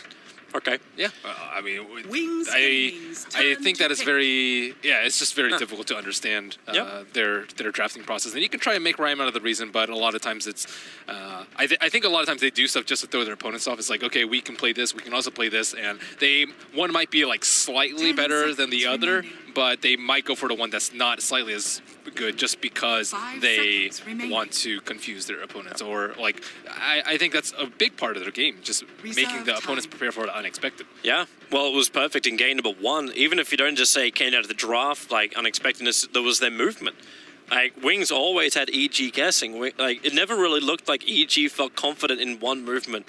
Yeah. It's like, hey, let's just smoke up. What happens then? They both run into each other. Or Wings is in a better position. Like, or Wings sees them coming beforehand. And that's a team with a Batrider who's in that style of position. It felt very, very odd for game 1. So EG need to settle themselves down, play for some strengths. Lifestealer is a big strength core. And IO behind him. Should be a lot of support too. I was actually kind of hoping there'd be a little bit more of a controlling support from EG. Seeing someone like a Lion appear or such. Someone that lets them set the tempo of the game. Because almost felt like with the IO and the Dazzle, they were waiting to see what Wings would do and then they just react with a heal bomb. There was no IO can control. be very aggressive a lot though. He can. The Huskar was supposed to control the game, but he did not because he got shut down in lane so badly. But let's see what Evil Geniuses will turn to this time. Lifestealer is strange in the first phase, especially versus the Batrider, one of the heroes that's it's not a Lifestealer counter, but he does already have an innate anti-magic immunity spell, and they do not have a good vessel for the Lifestealer. IO Lifestealer is not that strong by itself. 10 seconds remaining. You're looking for a different combination. So maybe that's when we look towards the other EG style heroes. Remaining. We've even seen Lifestealer played by Universe, and then he goes for a more control build. Reserve time. Sometimes. The old school offlane Lifestealer, yeah. You could also just do the same thing again, like push Fear to the offlane with the Lifestealer and leave Universe on the safe. But and that wouldn't be too bad. Like you're running a safe lane Slark up against a Lifestealer. Yeah, and then they pick Slark. Like Slark is good for its battle. Maybe Evil Genius is like, maybe we want to pick a Slark to have Fear play it to deal with the Batrider. But nope. Wings Gaming. Okay, so potential Universe hero, also potential 4 position for PPD to take into the jungle. He rarely plays those greedy heroes, though. Yeah, I think so it's probably going to be Universe. Far more likely, I'd say even second most likely would actually be Sumail. We have seen the Midnight Stalker a decent amount, and it seems like his hero pool has switched drastically from the Sumail that we know. We saw the mid Ancient Apparition, we saw the mid Oracle, we saw the mid Huskar, so I think that it's time to discard all previous notions of what Sumail plays. Would you worry, though, like running 2 melee cores up against like Batrider and Slark? Like you got Leash, you got Napalm. They want to have some contest in the vision game. With the Night Stalker, you counter Slark's night vision a decent amount with darkness, and you make it very difficult for Batrider to do what he knows and loves to do. And a lot of teams favor the Beastmaster over the Night Stalker, but I think against the Slark, the Night Stalker is the slightly better choice. Well, still want to see how they can get that damage out, because right now, Wings, like, their scaling is going to be fun, their control is really good, and their control plus their scaling damage just got a hell of a lot better. Now with the Empower of Magnus being added onto a Slark, not to mention the big team fight control. Have they ever picked Magnus before? Have a squiz, man. See what you find. They have picked Magnus one time in the last 3 months. What was that game? Does it show you the game? I will show you in just a second. 5 seconds remaining. Who was it against? It was a Wisp, Venge, Mag, Ember, Slark. And that was up against a team called We Are Young from the Chinese League. So they ran a from CPL. It was an off-lane Magnus. So we could see that this game, although that might be a little bit difficult to fit in with the Batrider. Yeah, unless you throw Batrider into the mid. If this is really going to be a Sumail Night Stalker. But then they don't have a good steroid target for the Empower. Well, Slark is like, it's okay, but it's no Ember Spirit, that's for sure. That's right, just Iron Talon the Magnus in the jungle. You could definitely do that. I have seen people do it before Iron Talon was a thing. You choke point with the level 1 Empower with Quelling Blade. Suppose, yeah, that could... Yeah, it's not it's not that unfathomable. It would be so dirty, though. Like, all levels of dirty. Is it? Do you consider Iron Talon dirty? I think it's great. Jungle Magnus at TI, first round? You know, sure. You know, I was one of those fun guys that was like, you know, I would love to see that kind of stuff with like an alchemist inside the jungle doing that kind of stuff, and then just giving Ags to the rest of his team the entire time. Like you'd like get Dragonlance and Aghanim Scepter on the Drow Ranger like next to no time. Everybody is a winner. Except the 4 teammates who have to play 4v5 with the a crappy entire alchemist. game. Oh, the Huskar again. Oh, they're trying it. Turn to ban. There's still some really good control coming out from Wings against the Huskar. I think Ember was banned by themselves, so yeah. I find it hard. You're wondering what Wings' last hero is going to be? Yep. Because we haven't seen the pick Magnus, so do they like to combo it? Is it going to be like Faceless Void even for just huge team fight control, because EG's team fight is atrocious? I think we have to assume, though, that we're looking at 3 calls already from Wings, so it's 1 more support, right? Or you're talking about EG's last? No, I'm talking about Wings' last. Dude, assuming is what gets you in trouble in Dota. You assume that EG doesn't play Huskar. You assume that Sumail doesn't play Huskar. Well, maybe they get in trouble last game, but it could, right? Yeah. You have to respect your opponents. You have to... You never assume that they're going to do the unoptimal play. He'll definitely have a lot of an easier time playing up. There's the Ancient Apparition, but I wonder if we just get the Oracle pickup. Like the Huskar will have a lot easier time playing up against a Magnus in the mid than he did against the Viper and Oracle combination. But that's the thing. Are they going to put Magnus in the mid lane? It could be a jungle mag with the Batrider off lane.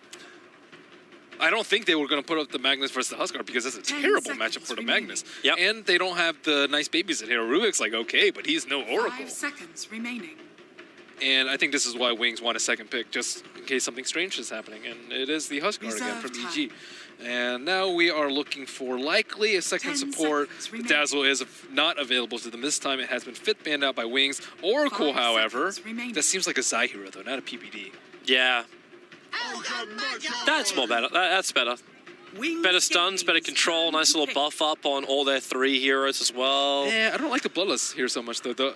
You want Bloodlust for heroes that are slow at attack speed. Lifestealer and Huskar both have like large attack speed, but you know, Ogre is a stun is a stun, a tanky support. 10 seconds remaining. You mentioned the Lion.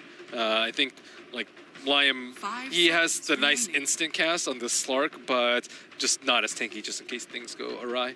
Maybe they're also worried about what will be stolen, but then again, Rubik still has a lot to get from the Ogre. Just can't steal the multicast. Which is kind of what makes Ogre. So Wings, last hero pickup. Are we running a? Oh! Booyah! That's the stuff right there. That's the stuff. It is an ice. Yo, I see as him. well. I see him smiling. He's like, oh yeah. It's like, yeah, boys. Yeah, we got this. Oh, well, okay, maybe mid lane isn't as straightforward as you thought it was. That's going to throw a curveball the way of EG. Imagine if Pudge gets a Battle Fury and gets like 300 Flesh Sheep stacks with Empower. Wow. New strat. Is this like Year of the Beast all over again? How do you do it? Just keep buffing up your Pudge. Keep buffing up your Pudge. Actually, that was when we did, that was Diatide. Diatide was the one where Pudge was the all-powerful one. With EB, infinitely scaling. And then with Magnus, it's like infinitely scaling times 5, which is just more infinity. It was the Necro. Necro was the big hero for Year of the Beast. Okay. All right. Let's get our predictions in. Highest total magical or pure damage done to heroes by 25 minutes. That's the player who has done this. Huskar or Bat, I would say, in this game. I'm not sure which one I would want to go for, though. I'm gonna lean towards the Battle Rider just because I think Samal's gonna have a really hard time this game. Okay, I'll go with Bat Rider. Yep. Physical damage done, Slark or Life Stealer? It kind of depends on who you think's really got the upper hand in this game. I think Slark. He has better control from his teammates. He's also got a better buff. First player to get 50 last hits. Who has Iron Talon? okay, it is Magnus Iron Talon. It is? Yeah. Oh, wow. I don't want to say his faith, though. No, so you have to go with the EG safe laner, which would be with Life Stealer. Okay. So, Fia. Time of first tower destruction. This is a lot more of a brawler game than a pushing game, so it could be a lot later. 5 to 8, I think. 5 to 8? Could be 8 to 11. Yeah. They were pretty good about defending their tower last game. 8 to 11 sounds bad. I'm going to actually go 11 to 14. 11 to 14? I think there's going to be a lot more roaming, fighting after the 10-minute mark, and then they'll look to I'm going 8 to 11. Yeah, that's fine. We don't have to be on the same page. As you said, can't assume that one answer is the only answer. The battle Definitely not. Yeah. All right, so into our game where it is the Chinese team that is playing the Pudge, who's already found out. PPD is going to say hello to him, but just punch him down. No Orb of Venom, so Ice will just walk himself off. But he has only one Tango left. He has no more regen, really. Yeah, where's the consumables? Like, you could run it like classic Jimmy style. You get the early bottle over on the Pudge and just have him move from lane to lane to lane. That's the classic Jimmy style. But Ogre versus... Is he trying to get this ward down? No, he was trying to catch the range creep. But now he's out of regen. Yeah. It's like, what do you want to do now? Well, I'll rot. No, that'll actually end up killing me. So you run the offlane Magnus just like they did in their game before. Samael is protected. He's protected on the safe lane with Zai as well as... Okay, well, they're really going ham on that bottom lane against Shadow. Universe gets hooked back in. The pick up from the Rubik. Universe thrown around. He gets the void on Shadow. Shadow so low. PPD, can he finish the job? The creep will actually do that. So it ends up being a 1-for-1 trade-off. Your off-laner for the safe laner. Is he going to give the salve to Shadow? He has not. No, he didn't drop it in time. That would have helped. It would have. Unless Pudge is planning on going home anytime soon.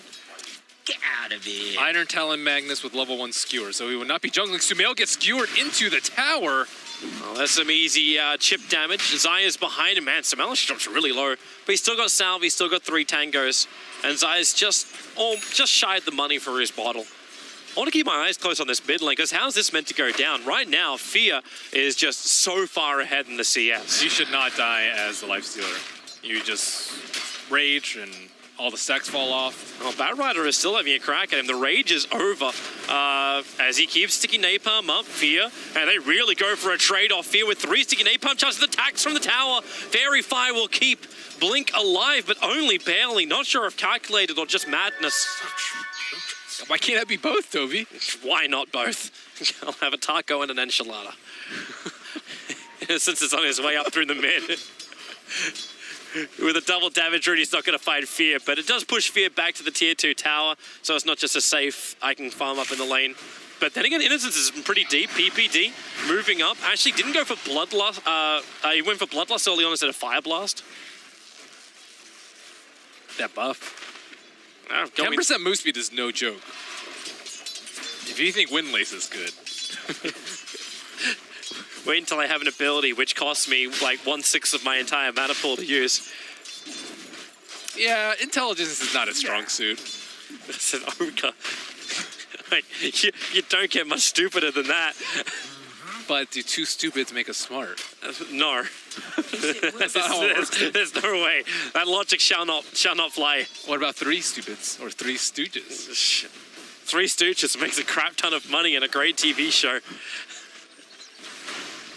That's obviously where Ogre went wrong. He decided to battle in this in a mortal arena, where really TV was his calling. So you're saying they should make an immortal with a 3-headed ogre? That is definitely the case, but give me Io first. All right. I still want to see this influence of Ice. We haven't really seen him roam. He's sat on this bottom lane for a while now. Every other lane is just doing its thing. I was expecting more presence up against the lifestealer, but They're then scared. again, it's, yeah. He's doing it. Is that it? I see the wings of universe tremble in fear. Ice is doing his job. A lot of the pudge is just psychological warfare. Even picking him in the first place is psychological warfare. It's true, like, how does EG react to it? How does every other team? Because this is actually something, I can't remember who I was talking to about this yesterday. Oh, they're going on to PPD. It looks like Innocence does have an arcane. We're really looking for the lift. Universe. Oh, there's your first hook. Universe is the one who's in way too deep now, thanks to the hook from Ice. And Universe going to burn. And there it is. Slark will find the kill. That's it. Yeah. So okay. So it was Waga. I remember who I was talking to about this yesterday. As we were being really stupid, but very, very smart at the same time. We're playing Techie's highlight videos. They're having a crack. Okay, well, Blink needs to run the edge of the river to stop Fear from attacking him, but then Universe just comes in for a quick void. Okay, you can finish your story. Yeah, so we're running Techie's highlight videos in the eating room back at the hotel, just to see if anyone would go, hey, maybe we should be playing at Techie's. That's my idea of a Tuesday night right there. Yeah, it's Wednesday and Thursday. You can do it every night, man. Innocence, pick up Universe, throwing back over again, hits over on top of Zai. Shadow will be voided, and they're TPing in extra help. It's going to be Batrider coming to the front lines as Zai. Well, he's actually back to safety with the tether away, so now Bat's in a bit of an odd position. And Ice TPs himself into the mid lane to soak up the missing experience. He's going to die, though, if he hooks the Lifestealer. Yeah, Lifestealer kind of loves fat people. It's all full of health, a lot to eat. Yeah, so the... Oh, Faith, he is... We're never going to get to the end of this. Is he going to burn to death? Nah. Okay. Proceed, my friend. Okay, now we can go. We have permission, even though PPD is like looking at that camp. All right, so yeah, the idea was if you pick Techies in one game and you have even a slightly successful game with it, you're instantly going to affect every single game that comes after that, because people are just like, are they going to pick a Techies? Like, are they going to pick a Meepo kind of style? It's like, oh gee, they pick Meepo once or twice, and then everyone's just like, maybe we should ban Meepo in the second phase. Opens up your draft a lot more. Oh, hello. Yep, there's the movement. Great smoke up, and Sumail, Elliot pounds himself away. He's got 1 point up in the Berserker's blood. He's going to hope that Helm of Iron will protect him. With the help of Zai too, he'll turn and was slow thanks to Sticky Napalm as Ice backs out, and they will survive. And it looks like Faith is dead. They're jumping in. Yep, Sumail will not only survive the gank, he'll turn and kill the Magnus. Okay, he can play Huskar. The playmaker hero that can make plays. Now middle lane, Innocence had to pick up Fear and throw him away. Gets the extra stun over to PPD. Blink will come into this mid lane, but Fear, who's been playing up against his Batrider before, he's developed an immunity to Sticky Napalm and can just keep battling against the Batrider. Maybe not an immunity to towers, as Ice finds PPD up on the hillside. Faith wants to help battle a little bit more. He'll skewer himself up to enjoy the fight, as PPD wants to run out. He's still near the Ancients, but there's no way he'll be able to deny himself to that.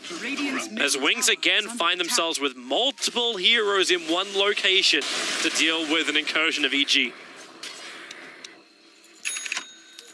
50 CS is nearing very soon. Will it be the Huskar, the Slark, or the Lifestealer? It was meant to be the Lifestealer. That was the one we were going for because we didn't think Samal was going to be protected in the mid lane. They're all at 43. Breathe, breathe. 1, 2, 3, 4. He missed. I think it's going to be Slark. Oh, Fear just wants kills. It's a shame heroes don't count as CS. Innocence, he is so totally dead. Lifestealer will take it, opens up the mid lane even more. As the Slark is now 2 CS away, but he's just roaming the jungle. Come on, Fear. He's stacking. He's stacking the jungle at the moment. Fear's got a chance. He's going to make a break for the 50. 48. Where's the 49? He's got 2, 3 creeps in front of him. The Slark was stacking. This is going to be it. There it is. 49 and 50. Woo! Nice. Ah! That was close. Huskar's at 50, Slark's at 52. Wow. Prediction correct, at least for us, not for our observer. They're getting blocked up by that creep. PPD and Zai want to go in. Now they're going to get skewered back. Faith maybe regretting his decision right now with a pickup and throw in from Innocence. He was looking for the extra stun, but the lasso holds Zai up. Samel's in the neighborhood, and Zai on the hillside. They're looking for the Firefly just to burn him out. It's going to do so, but then Fear into the fight after Innocence. He's got no abilities to help him out this one. It wouldn't help him anyway because Fear is completely raged into that. They have no damage. It was like a Magnus and a Rubik and a Batrider trying to kill those heroes, but Batrider wasn't really in a position to get all that Firefly damage. Hey, if you had a crap ton of charges of sticky napalm, then maybe it's going to work, but until the Slark's going to be there. And Slark is, like, he's still the same net worth as the Huskar, but he doesn't have items to be aggressive yet. Like, it's still just treads and a PMS. 8 to 11. Melini was right. You know, my hero predictions, I said 101 plus. Now Pudge has been picked, Meepo has been picked, Viper has been picked. I was actually a little bit worried that Viper might not get picked. You still need the techies. Ice. You still need the techies, yeah. Oh, techies is not getting picked. Well, Fear actually missed his second attack there. So he hasn't done as much damage coming underneath that tower, but Pudge, sticking napalm. There's no lasso to try and save him. Ice makes another break for a tree line. Does he go for the hook and try and drag one back to his own death? Nope. Might have been worth. Dire's bottom tower It could have been if they could guarantee the kill. Yeah, they really need level 6 on the Pudge. Oh, they need the Magnus. It's about to be 10 minutes. Tome of XP, their savior. Eat the Tome. They really need the Magnus with something more. Like this off-flame Magnus, he's got Iron Talon and boots. There's no arcanes, there's no blink. These are the 2 essential things for any Magnus. You know what? This would have been a good techies game. You skewer them into mines, you hook them into mines, you lasso them into mines. You lift them into mines. 4 heroes. Dude, mines work in every scenario. It's that's the mine. That's the Fear game. I thought you hated techies. No, dude, I love techies. Oh, okay. Techies is one of the greatest. Like, it's Synderen who hates casting techies because he's just like, no, he hates techies. Period. Yeah. But he's just like, how do I cast this? They should buy a gem and get vision. This is my analysis of a techies game. There's so much more intricacy to that. This is why we cast Gotobi. I like techies. There's a lot of planning that goes into those mines. If any other caster pair gets a techies, we will murder them and take their microphones. That's not what a techies player would do. You're right. They'll set a trap. The microphones would explode on their heads, and then we just bring in our own. Is that better? Is that a techie style plan for you? I was testing you to see if you were a true techies player. You failed the first test. No! There will be more. I play a lot of techies. I set a trap for you. See, this is what techies players do. Stasis trap doesn't last that long, only level 1. Alright, so Ichi looking to head into that tier 1 tower bot lane as I'm waiting for Shadow to have some kind of influence in this game. He's top net worth, he's 1-1-1, but he hasn't had any influence in this match whatsoever. A Slark. What do you want him to do? You want him to lay some mines? I want him to finish his Shadow Blade and... Yes. Slark, stop pooping mines. It's this 3-man smoke. He doesn't have any items. No, he's got a Shadow Amulet on the courier. So he's just supposed to Shadow Amulet around. Wait, he did have a Shadow Amulet. He's supposed to just... It's on the... It's in his stash now. You want him to mind game his opponent by constantly casting Shadow Amulet on himself? Yeah, that's exactly what he should be doing. And then they'll be like, we can initiate on this, then all of a sudden, punch hook surprise. Yeah, it's like, what does he do? Oh, wait, we're standing still. Okay, something is about to happen. Yeah, they tried actually 3-man smoke maneuver, Wings. They didn't find anybody. They will find the double damage rune. And again, EG, with their vision, they don't see anything inside the Wings Radiant jungle. What they do have, however, is a fresh Observe Ward behind the Tier 1 tower. And so when Ice Ice makes this maneuver, he stands smack bang on top of it. So there's Innocence, so there's Blink. Okay, now EG have good information. But they don't know, EG doesn't know that Pudge sees them. They're backing out. We still haven't seen an RP being used just yet. A sentry ward's being placed. They're worried about an EG aggression ward. They know that Batrider's over there, but it's a Batrider. He can just fly over. And now looks like EG are heading into the Roshan pit. Huskar much more farm than last game. Morbid Mask, Armlet, almost Treads, and soon to be an Aegis of the Immortal, unless Pudge can hook. It would be a ballsy play to go for it, and they still don't want to fight yet. Like, this is the reason why the Slark disappeared and went top lane. Like, he just got his Shadow Blade, and he's not ready to go. Ice Ice is going for it. I see his positioning. He is ready. Oh, who's he going to get, though? There's your hook. They got one. It's going to be Samael. They steal Inner Vitality. That's not really what Innocence wanted as far as control. Drum charge as well. Sticky Napalm him up. Throws Samael back. They do not want to take this fight if they can avoid it. Innocence will TP out in the tree line, so he'll be okay. Ice Ice, however, maybe not so okay. He has his TP available, spends all of his money possible, but they slowed down the Roshan and actually stopped the Roshan of EG while Shadow is taking the Tier 1 tower in the top lane. Objective complete, I would say. It does feel like that. Almost a minute and a half, I would say. And what did you really lose? A Pudge and a drum charge? They didn't really get anything out of it, though. they didn't get a T1. They got a lot of damage to the T1 tower, and it's Shadow having his full Shadow Blade on him now. However, they did have the Observer Ward in the back line. Let's see if Universe gets caught out by this. He is very... Oh. It didn't see Blink. Whoa. That was weird. I think Shadow like raised his arm and he was about to hit him and then he didn't hit him. Anyways. Arcane Boost now up for Faith. Step 1. Still waiting for these double Blink daggers as Relocate going down the bottom lane. Innocence. Oh, he is done for. Yeah, he was a long way out by himself with no Tier 1 tower, with no friends. Think about the Fountain plays if they get in a sticky situation. It's space creation, man. Syndrome would have done the same thing. Now Tier 1 tower goes down for no risk to their heroes. Fear is out pretty deep, but he feels very safe with that Rage. Universe chasing them down under the guise of darkness. But okay, you lasso them and then you hook the Batrider. Okay. Yeah, because it doesn't break as long as it's on an ally. Yeah. And then you skewer them back into the fountain, and then you RP them there so they can't escape. Boom. Ultimate fountain Or you defense. could just buy 2 4-staffs and just 4-staff the Batrider around with the lasso target. Somehow looking to have some fun here in the mid lane. This is Fountain Hook version 2.0, TI6 version. I still love the fact that the fountain hooking was a bug which was allowed through until it completely broke a game at TI. They're like, okay, maybe we should fix it. Like, it was left in because I thought it was amusing. Was it a bug? It was a bug. It's mechanics. There was a whole bunch, there's a whole bunch of things during like alpha and beta that you were just like, this really shouldn't happen, but it's so funny that it does that you just want to leave it in. That was one of those things. I call it strange mechanics. It's kind of like the English language. There's a lot of strange things. I don't call them bugs. It's just how the English language is. It's just how Dota works, man. Sorry, I don't know the English language. I only know Australian. Jesus, Toby. I can't follow up after that. So what people always ask me, it's like, you lived in Germany for 5 years. Do you know German? I'm like, nope, I know English and I know bad English. Do you know English, though? You self-proclaim that you did not. Yeah.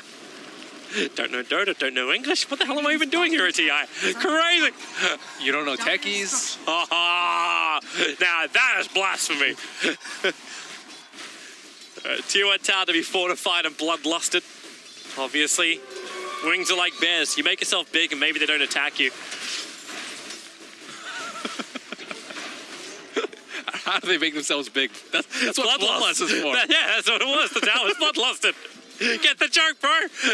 Isaias TPs himself out there, saving the tree line speed, but he can't get the stun in time. Only the open wound, so save him another day. Tier 1 towers being attacked in the mid, but again, these TPs from EG coming nice and quick.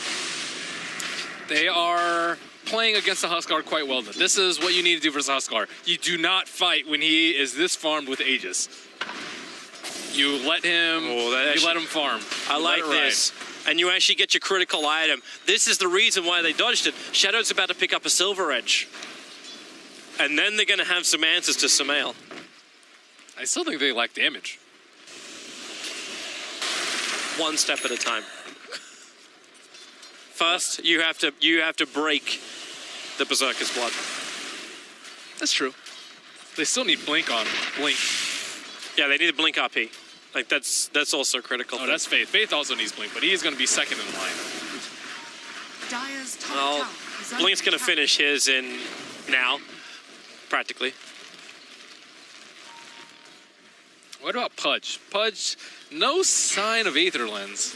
Yeah, I don't no sign of anything. You're not going to get a sign of much from him. Like, I think you realize he's going to have to weather the storm for a very long time. But it was always a thing with a Pudge where he'd break a stalemate. So you wait forever. Like, EG want to take your high ground. How do they do that with this lineup? Like, do you look for a Dragonlance over on? Well, he's got one over on the Huskar, and he just attacks up onto the high ground. Like, that's okay. That's probably the best way to do that. But then you gotta be careful of the Pudge. And the vision from an Aghanim Scepter Night Stalker may not be long enough. Now, Faith, TP. A gank lineup with no stuns. And he makes it to the tree lines in time. So Faith gets to survive. The keep away game is being excellently executed. This is the attack, evade, attack, evade, attack, evade. They've only taken down one T2 on the side of EG. However, Roshan will continuously be controlled by them, as well as the rest of the map. Now that the Ags and the Gem are in the inventory of the Night Stalker, and nighttime will descend upon us. 45 seconds, or right now. There goes the Aegis, the Immortal. It's going to be a long spawn time for the next one as well. So, not as quick as EG would probably prefer. This takes away that extra life of Samael to have a license to kill. Literally Bond. Just with more weirder hair. Wings. Now to defend the mid lane is EG. Or either prep Firefly from Blink. So they don't really keep the creep wave alive very long, but Fear making a run for Innocence. Innocence is not going to muck around with this at all. He's been slow with the Rage. I think that's the second time that's happened to him. He tries to go on the Rubik and he gets lifted before Rage. But, you know, playing a little bit safe. He doesn't have Aegis, and Rubik has a pretty low cast point. They're coming back. Shadow's TPing in. They don't have everybody, though. Faith has not TP'd in just yet. He could TP. Okay, yeah, he's TPing into the tier 3 now. So if EG want to fight this, EG can. Universe actually went down and saw the TP. Thanks to that Aghanim Scepter of his and the Gem of True Sight, they can see Shadow moving forward. They drop down a sentry to well, does EG have any idea what's going on? Radiant has used Scan, and they're also trying to use the melee creep. They're gonna smoke to dodge the hook, to block the hook rather. Okay, nope. They hold it. Goodbye, tier 2 tower. It's not worth the fight. They still have an Observe forward up in the lane, so I understand EG's exit. I think the Slark would have been better suited to continuously split pushing top. I think like he can defend once they go high ground because that's a much better opportunity for the punch to hook. But when they don't have the high ground advantage, it's slightly too difficult for them to fight. Yep. And EG will await this is the timing that Wings would have loved to have. The blink dagger is up for Magnus. They're running back in for Shadow, and Shadow only just dark packs it off and runs away. Even triggering the Silver's Edge, and Wings is smoked up behind him. They're gonna find Universe, but they can't keep the vision up. Universe is, of course, the vision master, and there's Jirapi catching up to with the Fable. Who are they gonna kill off? They're gonna kill them both. The Gem's on the deck, can be picked up. Samael needs more damage. Innocence will rage himself off and just run away. They're all just running away. It's an exit strategy. It's a hit run. That was so clean by them. They're very smart by always having the Slark out in front because Slark is not actually that Shadow's not done, man. Shadow's not done. Zai is isolated. That was way too easy. Samael actually cancels his TP. No, he's also locked in the mid lane.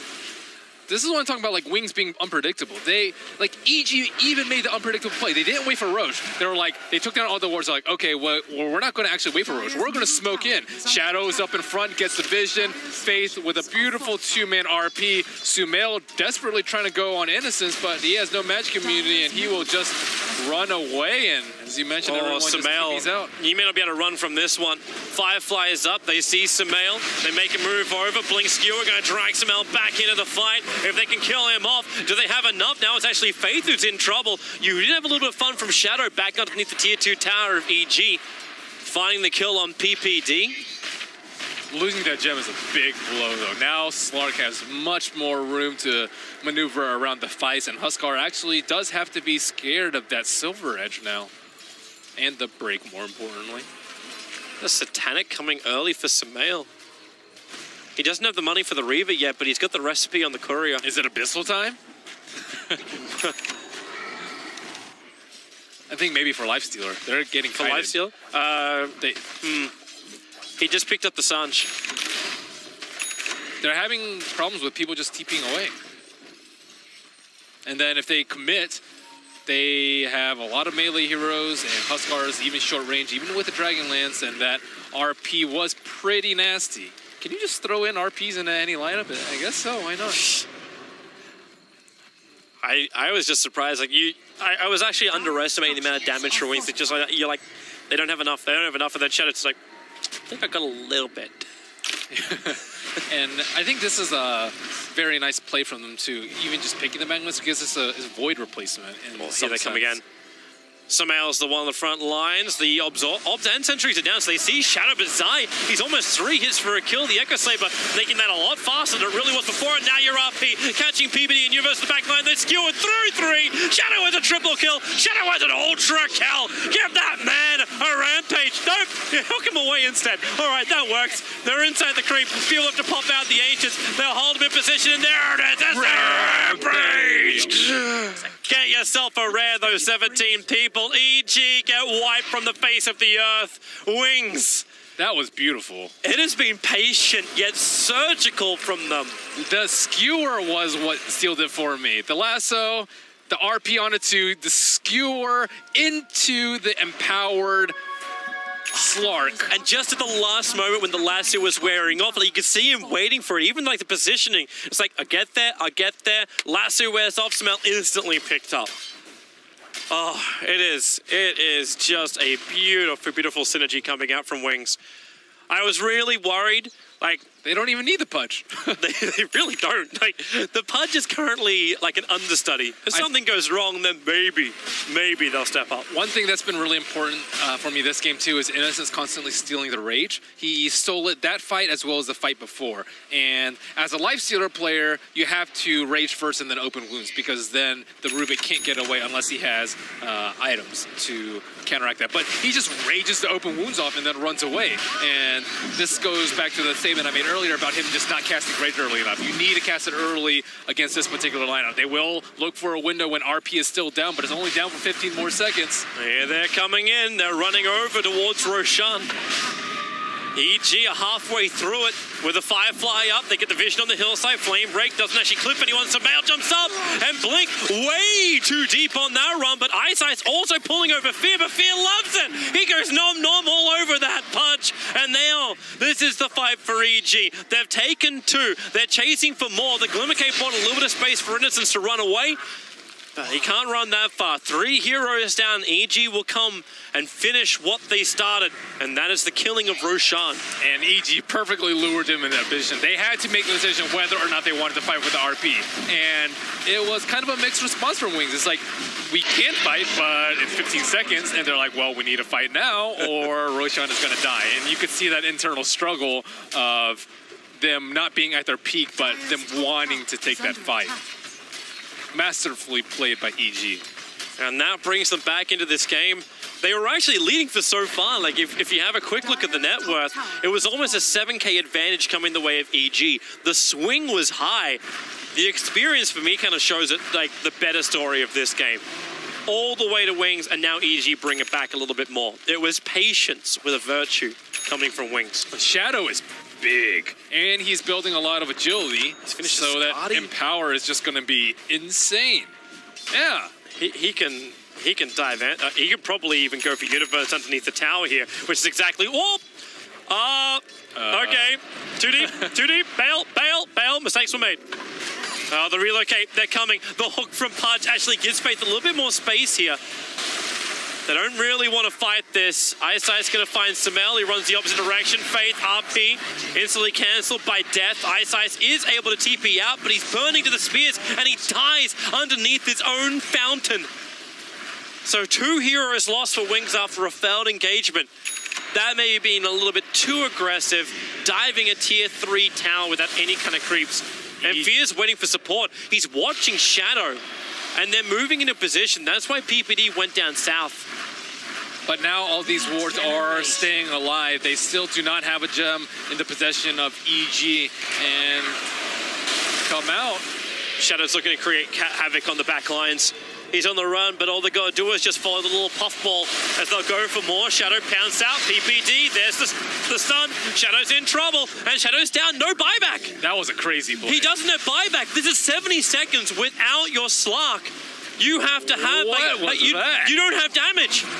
You actually don't have damage now. Even if you get yourself a great RP, okay, maybe you can use the tier 4 towers for damage. A great hook from Ice, dragging Samel in deep. Zai will go with him. Now Universe, they're all being forced to fight underneath tier 4 towers. Yo, guys, pull out. You're too deep. You need to focus on the objective. The hook barely missing on Samel at the moment. Now the tier 3 tower will drop. 40 seconds until this Slark is up, but EG...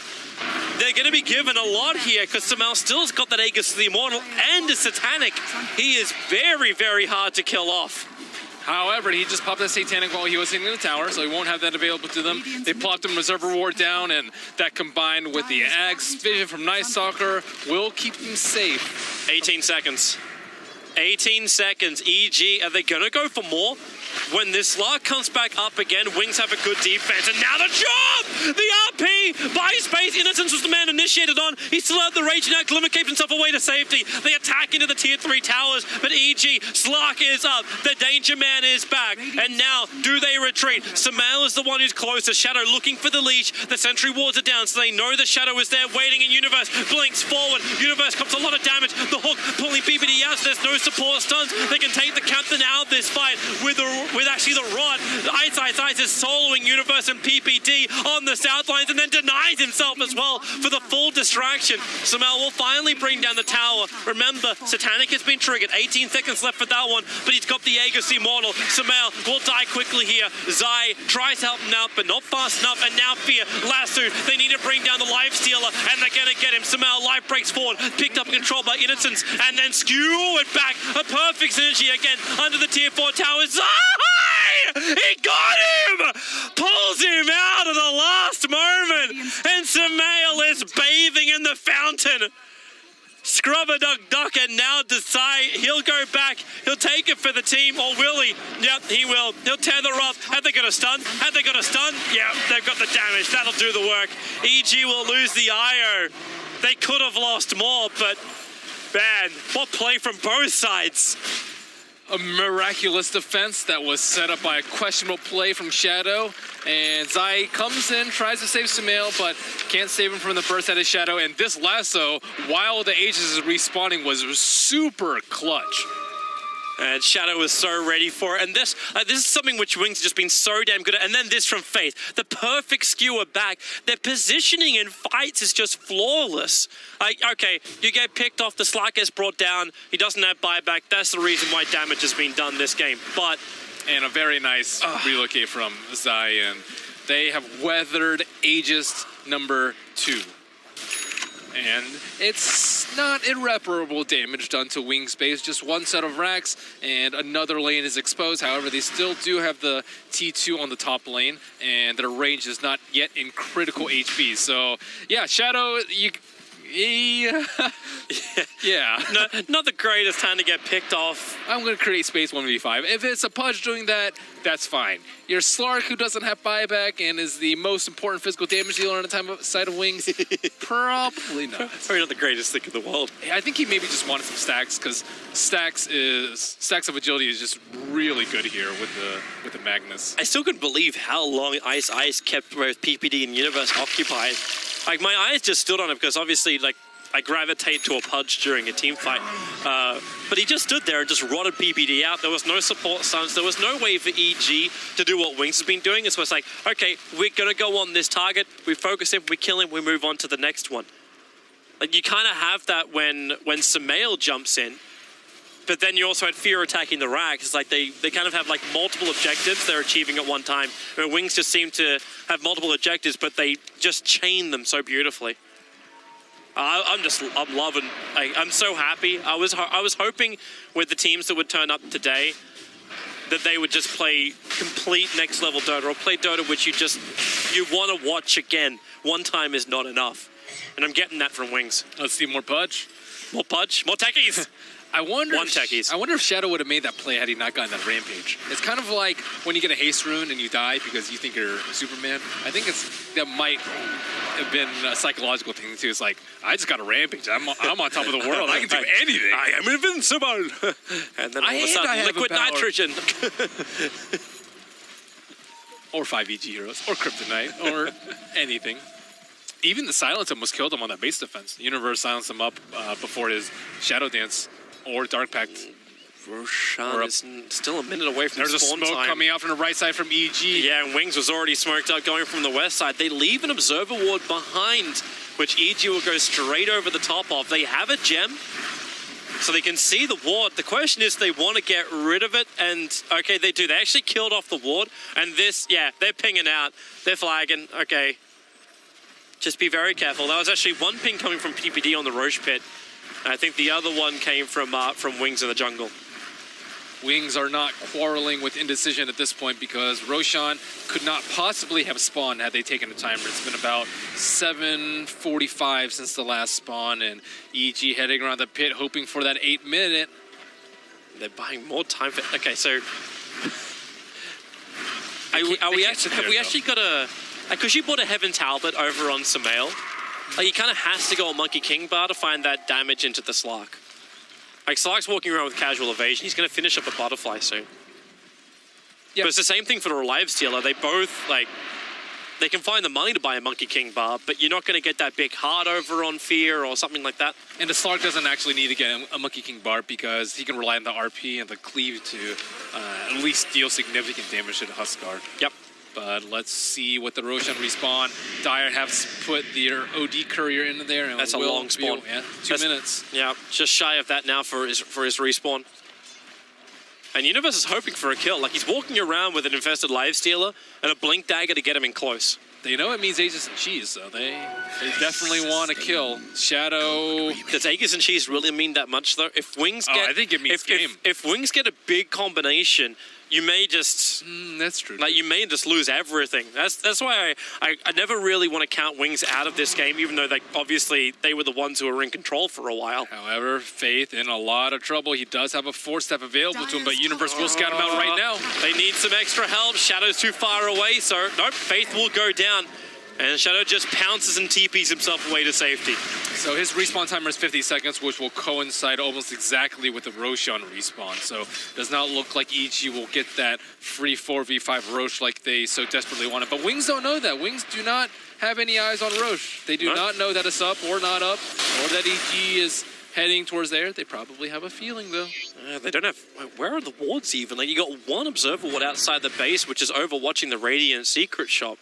But there's no ward where you'd expect it around Roshan because it got deep warded before. Yeah, the Batrider has a gem. Yep.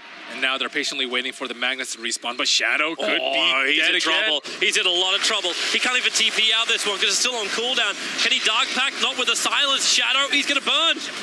He has buyback this time, however, but it makes contesting Roshan next to impossible unless he wants to expend the money. Or is EG going to force the buyback? Roshan spawns up. They see it now. Yeah, force buyback, get Roche, and then try to end the game in. It is a long night to come. 3.5 more minutes. Blink Universe. Lifesteal is still sitting inside of him at the moment. He'll lose crippling fear to Innocence. That thing lasts 8 seconds during nighttime? That is an eternity. Not as long as the darkness, though. It's going to last till like 41 minutes almost. Okay, so they know Roshan's up. It's 40 seconds now until Slark is alive. Does Pudge go for his play like he did before? I think they go for the hook in the fountain, or like the lasso and the hook in the fountain. I think that's a pretty good way to deal with the Aegis. And if they lose a fight at a Roche, they lose the game. And I think they'd rather take the chance because they would have to buy back on the storm. Yeah. And then if they lose that fight, he's good. So we're actually having more buybacks fighting inside your base. You got 4 out of your 5 buybacks, and Pudge is only short of his by 50 gold. So yeah, they'll have 10 heroes to defend EG. And the longer the game goes, I think it's better for Wings because they can get like a refresher on Magnus, and EG don't have a great solution to that. And Slark, I think, scales much better than the Lifestealer and the Huskar, especially when you have Empower into play. But with these power items up on AEG, they could look to end the game. I think that's what they want to do at this instance in time. They do also have Bloodlust on the Ogre, so maybe not falling off as hard as initially expected. So EG got to play this smart. They got a lot of sustain. I still love the fact that this IO gets so much money every single time, so a full Greaves over on IO. And there's the MKB, like you were mentioned, coming out soon for the Lifestealer, 2 Javelins in the inventory. Huskar, not sure what he wants to pick up as item number 6. It could just be a Hurricane Pike. I see actually got some males Demon Edge. So they're both going MKB. Yeah, it's just like the Demon Edge on the Courier, so Huskar, 50 gold, he's got his full ones. So between the 2 of them, they can create an MKB. And had some extra money. But this does mean that if things go wrong, Samael will not have buyback here. Pretty unlikely, given the... say that, and then there's a Pudge in the game. Yeah, there's always something that can go horribly, horribly wrong. Shadow also does not have buyback with a completed Butterfly. So with Empowered, he's hitting around 345 with Agility Treads. Radiant's top tower. Not a shabby pop as Faith. Oh, this is a good one. He has buyback though, so that he does. End of the world. Just means you're going to be playing with 1 less hero. I really like the Blink pickup from the Universe. That has given them so many kills this game. They're going to find Shadow as well. He just wanted to get back inside of his own base. He didn't start the Dark Pack, so he's got to try and fight the hook, saving Shadow, pulling him away from the EG aggression. And EG got what they wanted. They got the buyback over on Faith. Creep waves are pushing in. Wings are in damage control at the moment. This Night Stalker has just been destroying them though. Like, so many heroes have been trying to farm out around the map. And Aghanims for the Batrider. 2 heroes into the fountain. And with the double 4-staffs. And the hook. You got 4-staffs from Faith as well as Ice. So they're the ones that have to drag them all the way in. Yeah. And the hook. It could happen. If Wings manage to pull that off, I will watch that multiple times in slow motion. A hook into a double 4-staff fountain lasso. Only if only Io could get an axe and tether 2 people and relocate both of them out. That would be the counter. That would be the counter. But man, could you imagine that as an Ags upgrade for an IO? You're able to tether 2 targets with you? Ags IO? There's been more ridiculous things, like in Arcana for IO.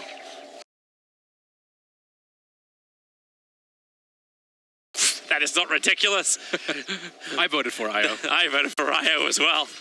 Technically, I voted for Dro, and then Dro got knocked out, so I voted for IO. You would. Of course I would. Still waiting for her remodel.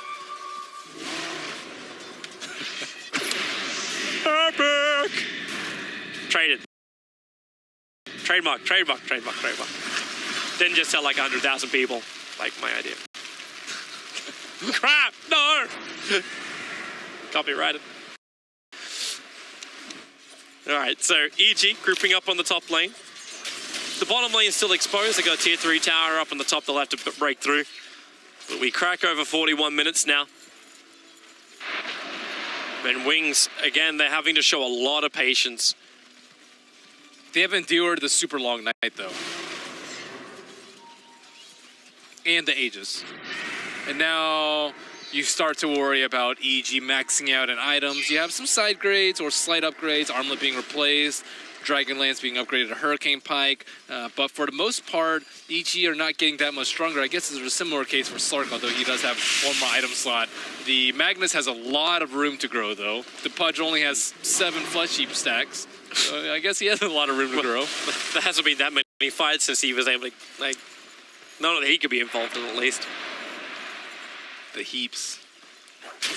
Yeah, they just need EG just to break like waves upon the wing shore. That's what they require. 1 Rax is not enough at this point in time, though. Yeah, they really do need more. And if Shadow starts split pushing even harder, like if he's able to get something like BTs as well, just really, really side lane push. Shadow. Oh, he's going to jump. The relocate's on the way too, but Wings, they get a lot of support behind it. Shadow is still not dead. There's the hook away to safety. Ice. Pudge turn medic, and they find an extra hero. It's Zai up in the tree line. What did he just... Okay, he just sold overcharge on Innocence. Easy damage reduction. Who needs Bloodlust when you have overcharge? Well, there's no IO now for 50 seconds, so no relocates, no big support. But EG is still very heavily grouped up. They're making a break for the top lane, and they're going to find Ice. Like, he could potentially Ghost Scepter and TP out, but that's the reason why Universe is holding on to this Void. He knew Ice would attempt it at one point, PPD rolls over, and that's a very quick and simple kill. A rebuttal for EG. They're going for Sumail, though, it looks like. They're too far away. Blink was actually delaying it. Potentially could have just jumped it. It doesn't have lasso. That is a problem. He used it on the Wisp for that precious Flesh Heap stack. 8. Wah.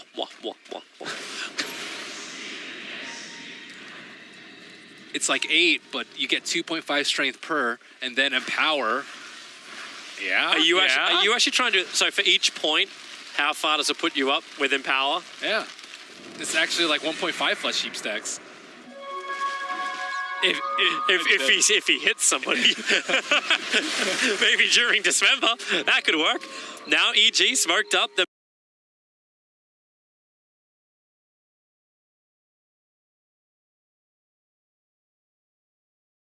Making another break for bottom lane. They find the Bat Rider. How many times is this going to happen where Wings lose a player just outside their bottom entry to the base? Gem down, no buyback for Bat Rider. No fountain shenanigans. They need a huge RP from Faith to save this game. They look for Sumail, but remember, he is a Satanic boy. And he sees a lot coming thanks to the help of Universe. Still, they don't have any creeps. This melee Rex is regenning faster than Sumail can take it down. And now they're eyeing the mid lane up, but Bat Rider will have very... They tried the 4-star into a hook, but Universe in fear. They blink themselves into the fight. The Ghost Head protect Ice for the moment, but Innocence getting ripped apart. Sumail's going ham at the moment. He'll move his attention over to Shadow. You'll buy back on the Rubik. Shadow needs to keep this fight going. He's shifting off a lot of essence, so he's going to start hitting like a truck in just a moment. Zai tethers in, however, make sure this Huskar remains as buffed up as possible, giving Sumail a triple kill, and this will be a second lane of Rax going the way of EG, and Sumail attacking into the tier 4 towers. Bat Rider is up in 5 seconds time, and Shadow back into the fight. Still with 25 essence shifted, trying to go on top of Sumail. He just keeps battling with the BKB, the Glimmer. Sumail can go invis for the moment. Shadow wants to keep fighting. Now the lasso, they're going to bring down Sumail. He doesn't have Satanic. Zai can't keep him alive. They're finding the kills right now, Wings, but PPD in fear coming in from the rear. Faith, he needs the RP, but he doesn't want to use it just yet. He used it, but on absolutely nothing. He couldn't bring the heroes in close enough. Shadow wants to run, but the gem's revealing him. The cleave damage was enough to get a revenge, but he'll buy back in now, but he doesn't have the Empower, primarily because the Magnus is still dead. It keeps it at 2 lanes of Rax down for Wings, but EG, they're coming in for more. They don't want to give it up. Not yet. And Wings have been playing very loose this game. Multiple pickoffs, very crucial pickoffs, I might add. Ice not been connecting on the hooks that they so desperately need for the high ground defense, and the end is nigh. They need time. The fortification will buy it for them. They've got 10 seconds until lasso. The Hawk, okay, they find Sumail. The pick up, the throw down. Sumail, he's still got Satanic. Is he going to get time to turn it on? However, they pick him up, and now he just goes in. There's the Satanic call. He's, however, too far away from all the other heroes. Universe hooked in very, very deep. They're going to lose a gem on Universe. And now with a Blink Lasso, they move over towards Fear. And Fear, he won't have the life to survive this. They actually relocate Sumail back in to get a grand total of 3 meters. And then drag Sumail underneath the tier 4 towers. No Satanic available. Shadow, he's got the time with the extra damage. Zai's negating a lot of it, however. And Shadow, he just doesn't have enough. Faith wants more. He doesn't have his RP up just yet. They're going to force the Megas out now by taking out the range racks, but Shadow, he is not done yet. The sticky napalm, the pounds forward. They need to see Sumail, and now they do for a short moment. There's your leash. Hold Sumail in with a little bit of a burn. Is there any kind of buff up? There it is with the Empower. Sumail dropping low. Zai as well. They can't reach him. Yes, they can. The Yules will drop him back down again. Zai will go down. 4 heroes lost for EG, but it's already too late. The creeps were beating into the fountain, and GG, our first series between EG and Wings will end in a draw, 1-1. But man, very crucial pickoffs that led to the demise of their base, and didn't seem like they were super prepared for the Huskar, and it's definitely a strange draft from them. Yeah, it seems also kind of crazy that you can have such synergy during team fights, such great movement. Like game 1's movement was perfect. They understood where EG were going, and then game 2, Slark out of position, like those 2 or 3 pickoffs that happened outside the tier 3 tower on bot lane. Like, and it wasn't just once, it was multiple times that this was happening. And it's like they weren't ready for a Bat Rider moving quickly to not a Bat Rider, like a Night Stalker to blink in and attack. Maybe that was also something else they're not used to, like a Blink Night Stalker always being right behind you, a Live Stealer coming in quick, a Huskar jumping.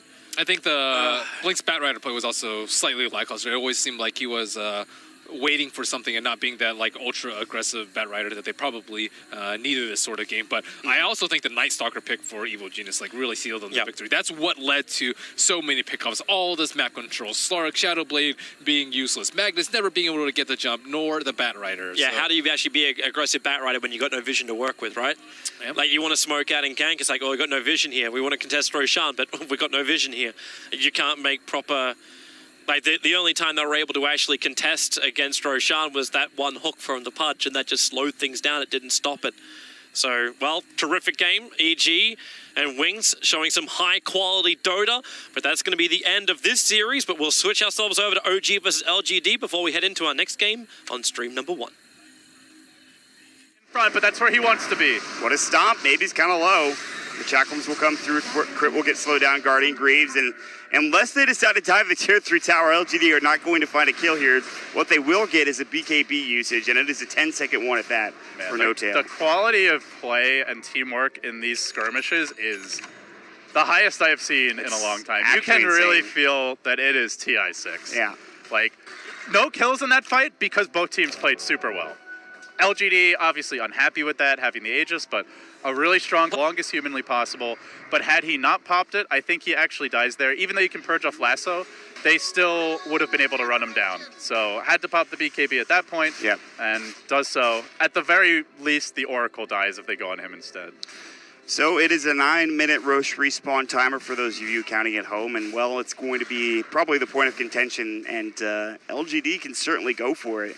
We'll wait and see how things shape up. I actually think LGD, not that bad of a position, and again, the net worth swings. It's not been more than a 3,000 net worth graph at this point, or net worth advantage for OG. And if we see the game go in one direction later on down the road, it looks like those bumps will look very small in comparison to the giant jump that we'll see from a graph swinging up in someone's favor. They are the molehills that precede the mountain mod.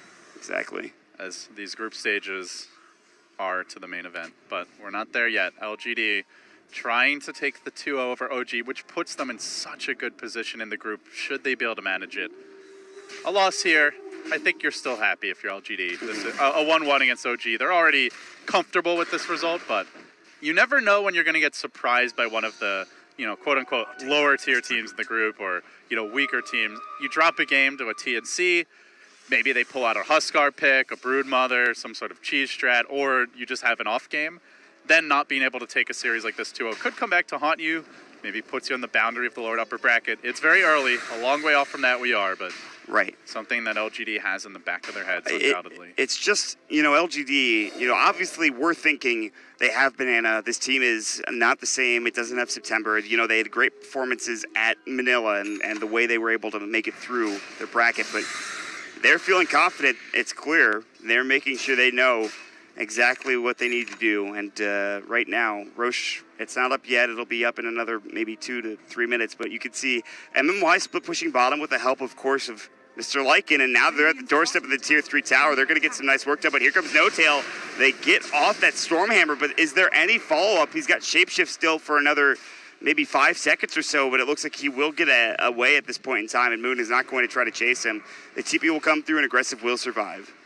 So the game plan pretty clearly revealed for LGD. Right. We saw earlier Boots would travel on Aggressive. This is not the item you see on Lycan when your team wants to 5-man, and which we have seen some Lycan strats allow for, like Beastmaster picked up behind him, maybe a Death Prophet. Exactly. And you just 5-man at a tower. This is more of like a split push rat style Lycan, where you want to spread the map, force out TPs, avoid the OG 5v5 clash, and then play around that with the Batrider lasso. I mean, that's how they won the last game. You could argue that the set of racks they got in the last game wasn't significant, but it was. It actually made it a lot easier for them to win when the time came. And it's going to be dangerous. We'll see how OG respond this time. As Aggressive is TPing home. OG now caught with only 4 heroes mid instead of the 5 they would like to have to fight. And there's the Miracle. There's nothing to purge this lasso off. He's pretty far out of position. Chain stun, multicast, ding ding, but not enough. He will escape for the time being. Good save there in the end, but they're going to look to catch the Oracle instead. Xiao8 setting up for round 2. No Tail is walking there. This is only a matter of time before they decide to turn this with a Ravage. No Tail with a Blink Dagger, goes right onto maybe. There's the God Strength forced up on the high ground. No. Now they get the stomp off as well. Is it enough? The Omni Slash going through, an amazing grave coming out from the side of LGD, but can maybe get away. The Timber Chain, they just can't finish him off, LD. Those 4 steps, unbelievable. Immaculate play, and now maybe comes back in. There's no Ravage. They don't have the combo. OG have to be careful. The Omni Slash also committed. This is one angry Timbersaw. No Tail was up towards the top rune spot for the longest time. Now coming back in. No Blink Dagger, not using it. Xiao8's there, aggressive TPing in. Miracle will find a kill, but he goes down. They find Xiao8. Earth Splitter on top. They do avoid it, though. Everyone walking out. Still Maybe's there, trying to go to work. They will finally bring down that aggressive Lycan. Flies in trouble. Fate's Edict will avoid that magic damage. Purifying Flames, no, sir. He goes down to the Timber Chain. Moon might be next to 2 for 2. Can they turn it into more? They want the watermelon. They chop him up. They spit him out. It's a triple for Maybe. Can he get the Ultra? Banana wants to deliver it. The multi reigns in. The Shiva slow as well. Chakram comes through. And off with your head crit. Maybe gets it done and completely decapitates OG. But Mott, the real heroes of that fight were the 4 staffs. The Graves, any defensive ability from LGD is doing so much work. There's absolutely no way Maybe should be doing this amount of damage, doing this amount of chaos in a team fight. He is top in net worth. He's 5-2-6. He has 250 last hits. And the most important thing is that he's getting some significant kills. 4 dead, all of them by his hand in that last team fight from OG. And LGD's Maybe. And we talked about how important he has to be during these team fights, how important he has to be going in towards the late game. It's 34 minutes, LD. We're heading to that point, and Maybe is again stepping up, and he might even find an Arcane Rune for good measure. That was just incredible team fight execution by LGD. And it had to be. Like, if that Grave doesn't connect, they get team-wiped. Yep. Or maybe the Lycan lives and goes to split push, but it's a totally different fight. And this transitions LGD immediately into the Roche pit, looking for that next stage. No Ravage. There is no Ravage for 15 mod. Can OG really fight in without it? They need to stop. They have Natural Order. They have the God Strength back up and ready to go. They have the BKB. Moon walks in. He's taken a lot of damage already. The Earth Splitter coming through. Might do some work. Do they get the Aegis? The snatch comes out. They get it for Miracle. Moon might fall here, but At least they've gotten the edge, and Aggressive is down. Ravage is back up. They catch 3. Xiao 8 in trouble. MMY, can he get the grave off? He's close by. He's going to use it on himself and leave Xiao 8 to die as he tries to TP away. MMY not successful, and they find themselves 3. My God, LD, back and forth we go. Mr. Zug ain't going anywhere. Banana tries to run, but the chase is on. The spin comes through. They collect 4 kills of their own. A 4-hero wipeout goes right back the other way, and Miracle 2 games in a row has snatched the Aegis, but this time a much bigger grab. Not when the game was already over for OG, but when it looks like they might just be able to seize full momentum and control. Oh man, LGD, they really needed that Aegis. They are so reliant on the Timbersaw having the double life and just being a god in the front lines. Yeah, and once they get this Abyssal Blade for the Juggernaut, and now they've got it, this is going to get a lot harder. You Abyssal either the Timber to stop him in his tracks, you Abyssal up the Dazzle so he can't get the Grave off. One of those two is fine in that situation, and now Miracle is looking to he's going to try to go in. He's going to go ham. Maybe, speaking of going in, letting NoTail know that he can engage. There's the Stormbolt, just trying to kill the creeps, bypass the hero. Loses about half his health for his trouble, and now the chase on the mid. Xiao 8 already committed the Blake the Force. He could have even used the Yule Scepter there potentially, had Miracle not blinked out in time. Ooh, that is a Invisor gem not available for Xiao 8. No gem actually available for LGD, and they might need to be careful. No blink. Oh, he does have blink. Blink Omni Slash is at the ready for Miracle if they want to go for an MMY. You're probably dead here. You can just Abyssal right-click him, I'm pretty sure. Yeah, that's exactly what he's going to do. The stop will help him out as well. Shapeshift coming in. They're going to come through with Maybe. TP's coming out. There's the bots coming in from NoTail. Can they find Maybe? They get off the Omni Slash. Good Yule Scepter to avoid all of that damage coming. They buy back at least on the Dazzle, but it looks like at least they will get the kill onto Xiao 8, and Maybe's getting caught out. He's in trouble. Moon Ravage still down for 20 seconds, but NoTail going hard in the paint onto Aggressive. An excellent grave. Can he TP his way home? The double chakram deployed, but OG shrug it off.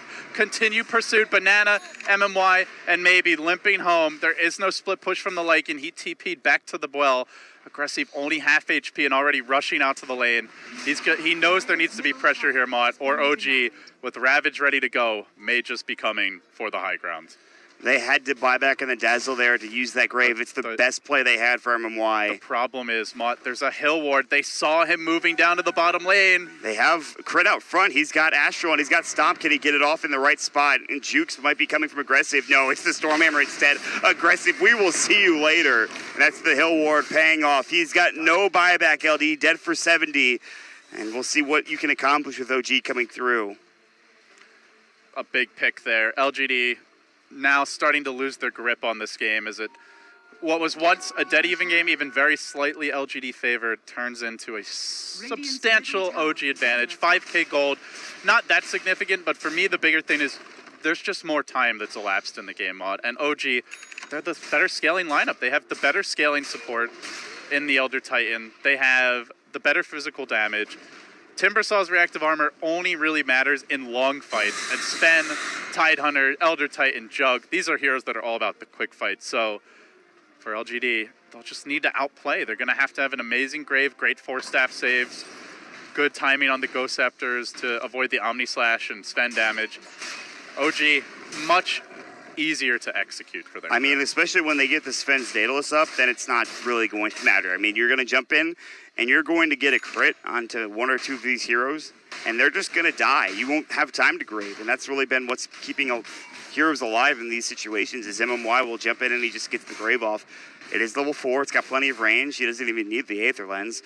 So this has just been MMY doing his damnedest to keep this game even. I feel like that's one of the reasons this game has gone on so long. Like, I feel like OG could have won had there not been a hero like a Dazzlin. They would have killed maybe a couple more times. He would be out of Bloodstone charges. He wouldn't be able to push out these waves as easily. He wouldn't have the Aghanim Scepter, but, well, that's a lot of ifs. And there is that Dazzle, so it doesn't end up mattering. But here's OG getting ready to push down mid and trying to find a pick as they'll move together as a team with Ravage back up and ready to go. Looks like they're going to take over the enemy jungle, keep the lane shoved in as much as possible, but Aggressive doing his best demon impression, worming his way through the trees, split pushing. And he's going to feed a lot of gold to NoTail. It's just he loses the Necro Archer and Necro Warrior. That's the thing, right? Like in the Wolves, the Necro Bulk, amazing through the mid game at this point. A Jug with a Battle Fury, Sven with items in general, they're just going to eat those creeps up. Yep. They're not that useful in fights. I mean, aggressive has to do that though. He has to split push there. You can't just say, okay, well, we're feeding these items away. We have to at least get something going in terms of he has to split push, but it's still just kind of, it shows LGD have already missed their timing. Their timing was to take the first Roche. They didn't do that. Then when they try to take Roche later, it gets stolen. They've never had like an Aegis power play with a golden and map control advantage. And with this draft, you're supposed to have that, and you're supposed to have it like by 20 minutes. So I completely agree they're doing the absolute right thing in this scenario, but it already reveals that the game is just slipping out of their grasp. There's a moonshot, a miracle, for God's sakes. I don't know what you deal. How do you deal with attack speed like that and the damage that he's got with his crit maxed up too? You have an Abyssal Blade on your Lycan, which aggressive does not. But they're going to smoke up. Maybe he's going to find Miracle immediately. Blade Furies and blanks, but he's going to get caught. Lasso and his team is not there. Miracle's going to get caught out of position again. He's got Omni Slash. Can he use it? False Promise gets off in time. He is actually not really getting healed. The Ravage will go. They need more actual HP, but they've already taken down one. Can they get two? The Grave coming out will keep him alive in time. Timberchain is back up, and he blanks into the base, but they've lost two. That's the cost of keeping maybe alive, and it's about to be 3. Meanwhile, Aggressive doing his damnedest to push these lades out. He's looking for the racks. Is LGD going to pull this crap off again? He gets a crit. Not going to happen. No tail. Just closes the door, hangs onto the racks, and Miracle surges in mid. It's maybe to hold the line. They have lost their Sven for the push. He is the biggest structural damage dealer, but if Miracle can find the kill, and maybe it might not matter. Oh, the bash! Laid into him with the bash, the crit. He gets the kill. And that's even with 9 Bloodstone charges. It's still a 41-second respawn time. Yes, he's got buyback, but he's the only one, and Aggressive is still split pushing. They're just going to have to let at least this tier 3 tower go, but the Glyph is there in time. No-Tail is walking back over. 30 seconds to God Strength. I think OG can either go for Megas or potentially just a straight throne. For now, playing it safe, working on melee.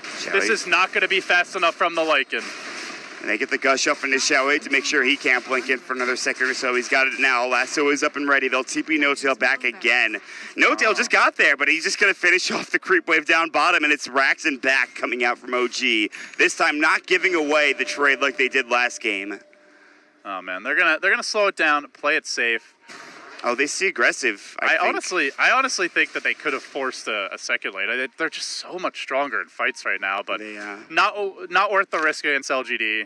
Up against the Bat Rider with the Force Staff, actually a double Force from one of the supports. Potentially, you lose a hero under their tier 3s, then they can go right back and look for some sort of counter push. So they slow the game down. They take a clean Rax. This time there is no trade, albeit it was close to one, and they will reset. Close indeed. He did a lot of damage to that melee Rax. It is regenning up though, so that's the good news for OG. He can do it again. He'll actually pick up a BKB, so maybe that'll keep him alive a bit longer, avoid the Ravage, avoid all of that damage. But the problem is, like, these items are just not impressive when you compare them to what OG has. Like, he's a refresher on Elder Titan. Where did that come from? A double Earth Splitter. Wow. Double Stomp. Yuck.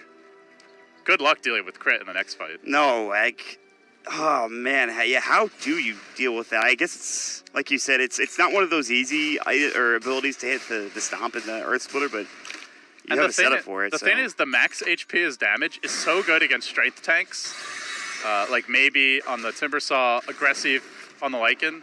These heroes rely on having high HP pools naturally to sustain in fights, but the percentage-based damage is just going to crush them. 50% max HP as damage is kind of insane. Yeah. Unlikely he gets the double Earth Splitter off on those heroes, but with a double Ravage Mont, which at some point will be happening. Actually, fairly soon for Moon. Already has the Refresher Orb recipe. Maybe they could get that. Yeah. Double Ravage, double Earth Splitter, they don't even need carries. Everyone will be dead. Oh, I mean, if they get lined up in the right order, if they get caught out. Meanwhile, Shawet has found No-Tail. There's the lasso. He's got BKB.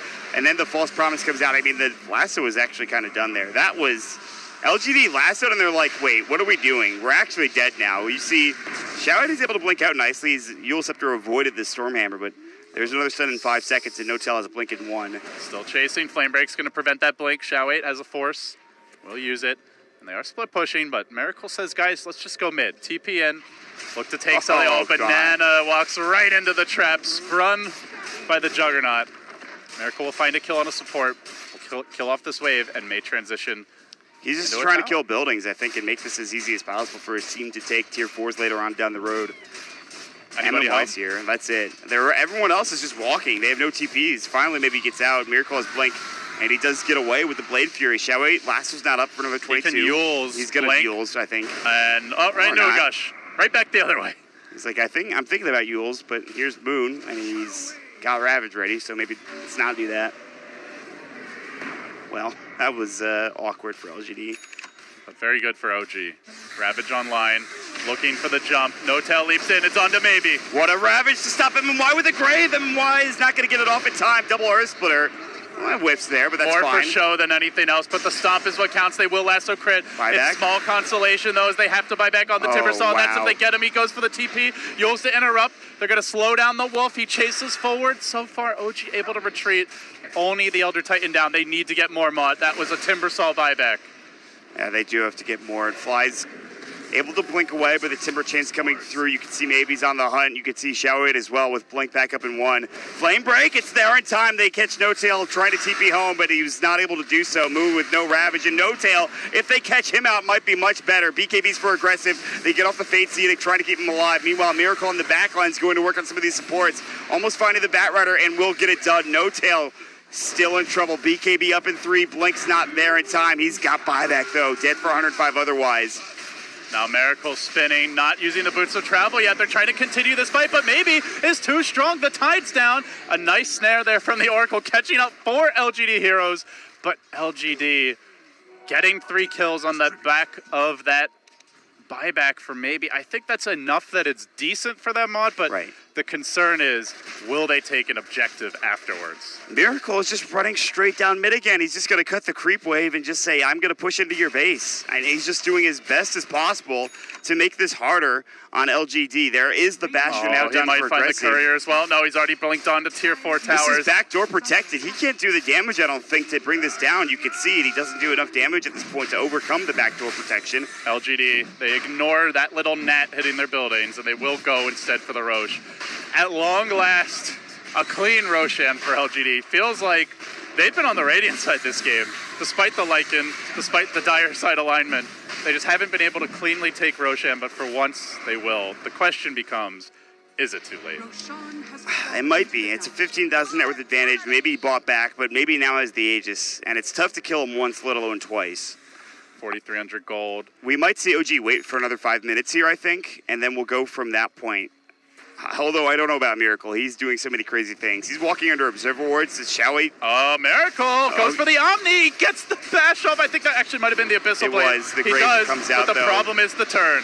Lasso comes through. Yule Scepter. Xiao8 is Blade Fury almost killed him, but no. Miracle is actually going to feed himself away. That's a godlike streak. He has no buyback. To maybe he has no buyback. From 4,000 gold to 6,000 to LGD realize that was so aggressive by Miracle that your natural assumption is this guy's an incredible player. He surely must have buyback. He has to have buyback. Except he doesn't. I mean, for LGD, I don't think you have any other option other than pushing, though.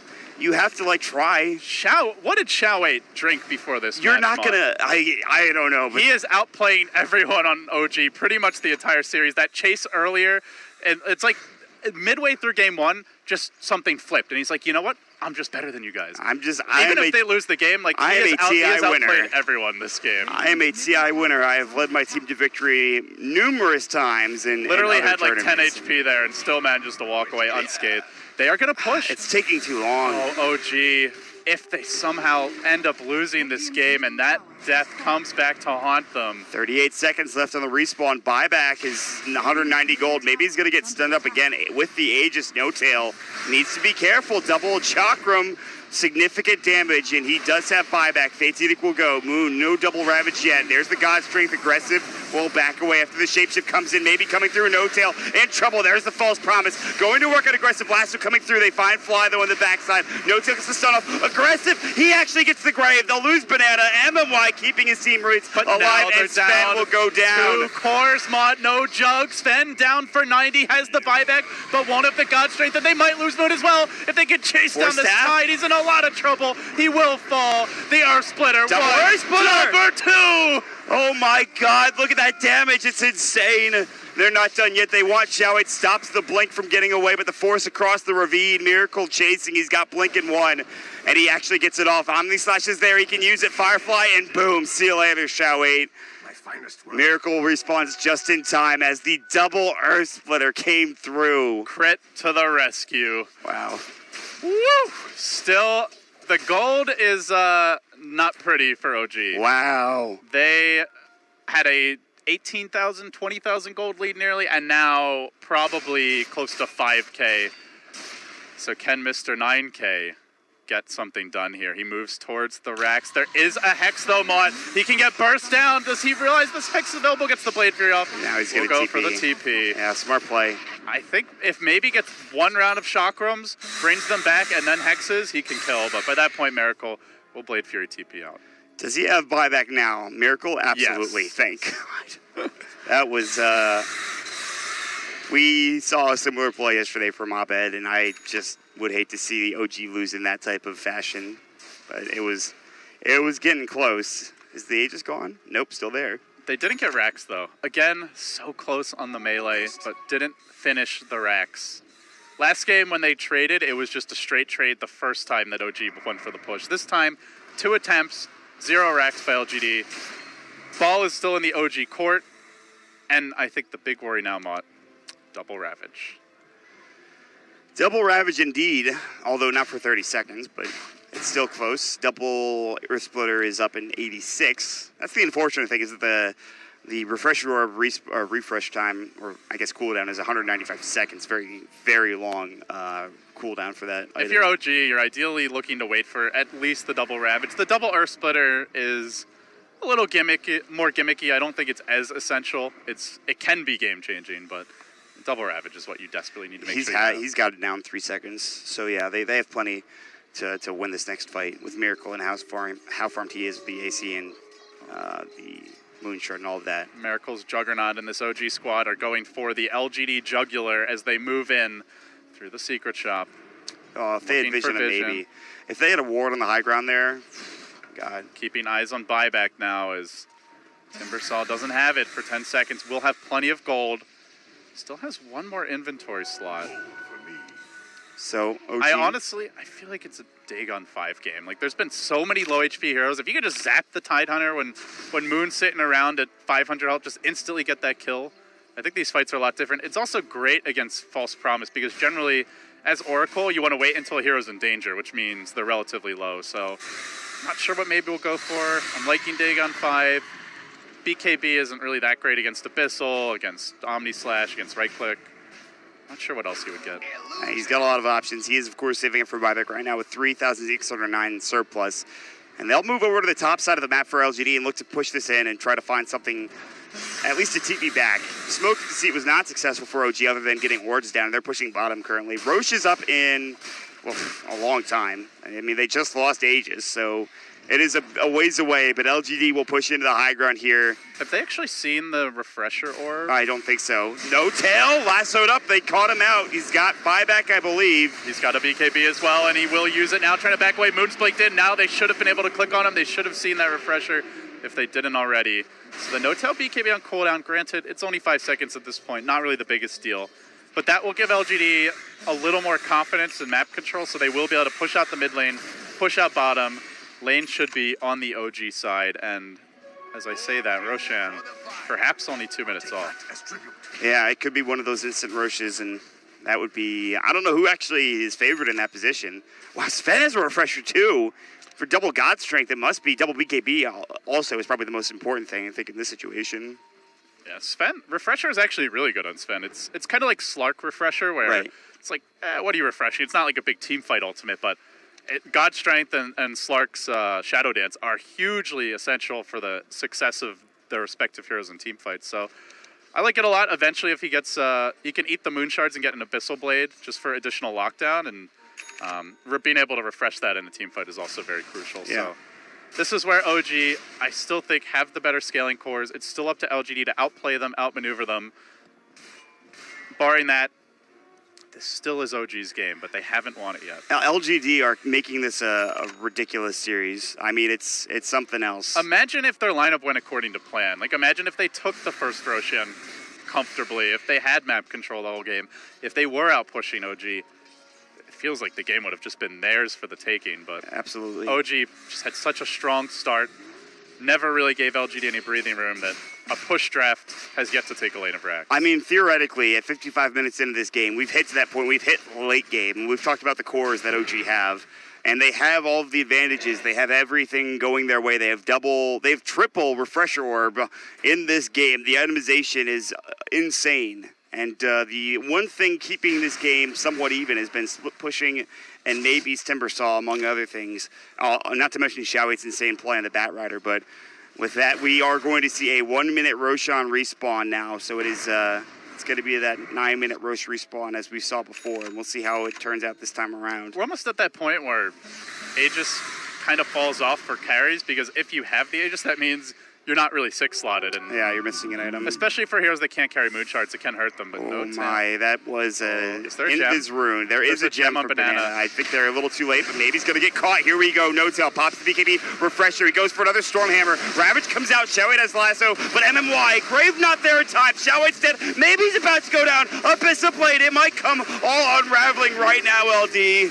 Maybe down, and it's all up to Aggressive, but there's no way he can fight this whole squad. Blake, stun, a swipe, and down he goes. Everybody on LGD needs to buy back right now. They will not defend without at least 4, ideally 5 heroes. Dazzle will not have the buyback. 30 seconds with at least a 5v4 power play. No Grave. Granted, no Ravages, but they forced out the important ones, Mott, as we will see a total of 2 buybacks here. The Batrider and the Lycan. Those are heroes that need to be continuing to acquire new items. I like this play from OG. They're baiting. They said, okay, we're going to go to Roche. LGD, that's probably what they're thinking. But no, Miracle just waits and he goes right onto Xiaowei. Dieback. Instantly. And now it's pretty much up to Maybe and Aggressive at this point. And we'll see if OG can finish this game off in the next 70 seconds. No-Tail with a very fortuitous Invis Rune. And LGD did not have the Gem Bearer in position to scout him out. Had they seen him first, if Ogre was a little bit farther forward, they probably kill No-Tail before Tide gets in range, before Elder Titan gets there, and it's a totally different fight. But instead, No-Tail scouts it out. Moon gets the 4-hero quad Ravage, just crushing them, gets it off twice, and that's pretty much the fight. So OG now in commanding lead, a backup spiking towards a 20,000 gold lead. There's your Dagon 5, but it feels like it may well be too little, too late. Zap will do some nice damage. He's going to go in already onto Miracle. You can see it hexed up as well. The false promise comes through. Again, he doesn't have that Aegis. Remember, there's no Ravages. They can force the fight here a bit. Aggressive caught out. Now cleaved down. There's the Abyssal Blade. Earth Splitter 1 is coming through. Do they have the second one? No, not yet. Grave is up and Aggressive will stay alive, but BKB and Shapeshift will be down. More. Just keep an eye on Maybe with the Dagon 5. Anytime a hero gets low, he can finish them off. He's going to zap Moon again. Cheese is available. He does get stunned mid-chain, though. He got bashed up. The Omni Slash, the Grave again there in time for MMY, but now the stop comes out. Can he get away? The blink forward, he's so low, and they will take him down. Looking no for buyback. More. Diving towards the well. Moon gets dragged, but it's not all the way. Xiaowei didn't quite have the range on that. And LGD unable to take the 2-0. A back-and-back brawl of a series. OG will clinch game 2. 1-1 the score. This was a very tight series. That was like a almost 2-hour series that was tense all the way through. Every single part of that series was high quality Dota with very few mistakes. And where there were capitalizations from the other side. Whether it was LGD in the first game or OG in the second game, there were plenty of amazing, outstanding plays to be made. And any team, any person or personality that thought LGD was going to play poorly because they have Banana instead of September, at least right now, they are incorrect in that statement. Yeah, remember, for those just joining us, for those who aren't that familiar with LGD, Banana is a sub for LGD. He is their coach. He has not played on the official roster in, I don't think he's played in any officials for like over a year. This was his first official series. Yeah, he scrimmed with the team. Yes, he is a TI4 champion, but it's been a long time since he's been officially competing against the likes of OG. So I'm still, overall, I consider this a win for LGD, taking a game off OG in what promises to be a very intense group. OG, they salvaged the series, but they can't be happy even dropping a game to LGD, dropping a game to a team with a relatively last-minute stand-in. They are the favorites in this group. They showed that they could close it out, but they're going to need to play better moving forward. Definitely. And we are going to be watching OG for what is the rest of the day, at least for their games. OG is coming up next with, of course, Alliance as the next series, and then EG to round out their day of Dota 2. So here at TI6LD, some great games. And with that, I think we'll be done here on stream number 2. And we'll see you guys in just a little bit for stream number 1, OG versus Alliance. Okay, so you can see the next 4 games today in round 2 will be OG versus Alliance. That'll be here on stream 1. We'll have Wings going up against TNC on 2. Na'Vi taking on EG, and LGD will take on Escape Gaming, the wildcard winners, of course, from yesterday on stream 4. Quick recap for you. So we've had 4 results so far. Na'Vi dropping a game, I would guess you would say, against ESC. So they took a game each, 1-1. EG also 1-1 with Wings after an epic comeback from EG in Game 2. And then obviously you've just seen on Stream 1, OG versus LGD, an absolutely epic series between both teams, also ending with 1 game apiece in the league table. Alliance, therefore, are the only team to grab both points in the opening round of today's matches. They won 2-0 very handily against TNC. We're ready to go into our second round games, but we're going to start things off here on Stream 1 by tuning in to Na'Vi versus Evil Geniuses. I know you're a big advocate, of course, of your Precious Radiance build-up, of your Void, but is that something that kind of suits or fits the bill for this one? I think you can go many different item builds, but Vanguard is not bad, but I love the Echo Saber and Maelstrom. You can also go with Manta Diffusal. Both of them are really good. I don't think it's a good Radiance game at all.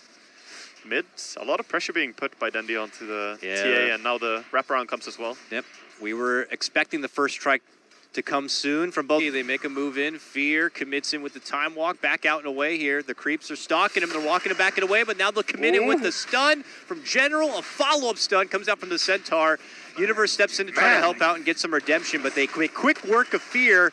General turns it around, and they're going to get that kill. Art Style. This guy is putting in work in the early game. He's just fire on Enchantress. I don't know. I can't believe, actually, that teams are in the point where they have to respect Soneko so much that they can't ban out Art Style. Because this Chen and Enchantress, those are 2 of their most played heroes, by the way. 2 of their 5 most played heroes in the last 3 months is Chen and Enchantress.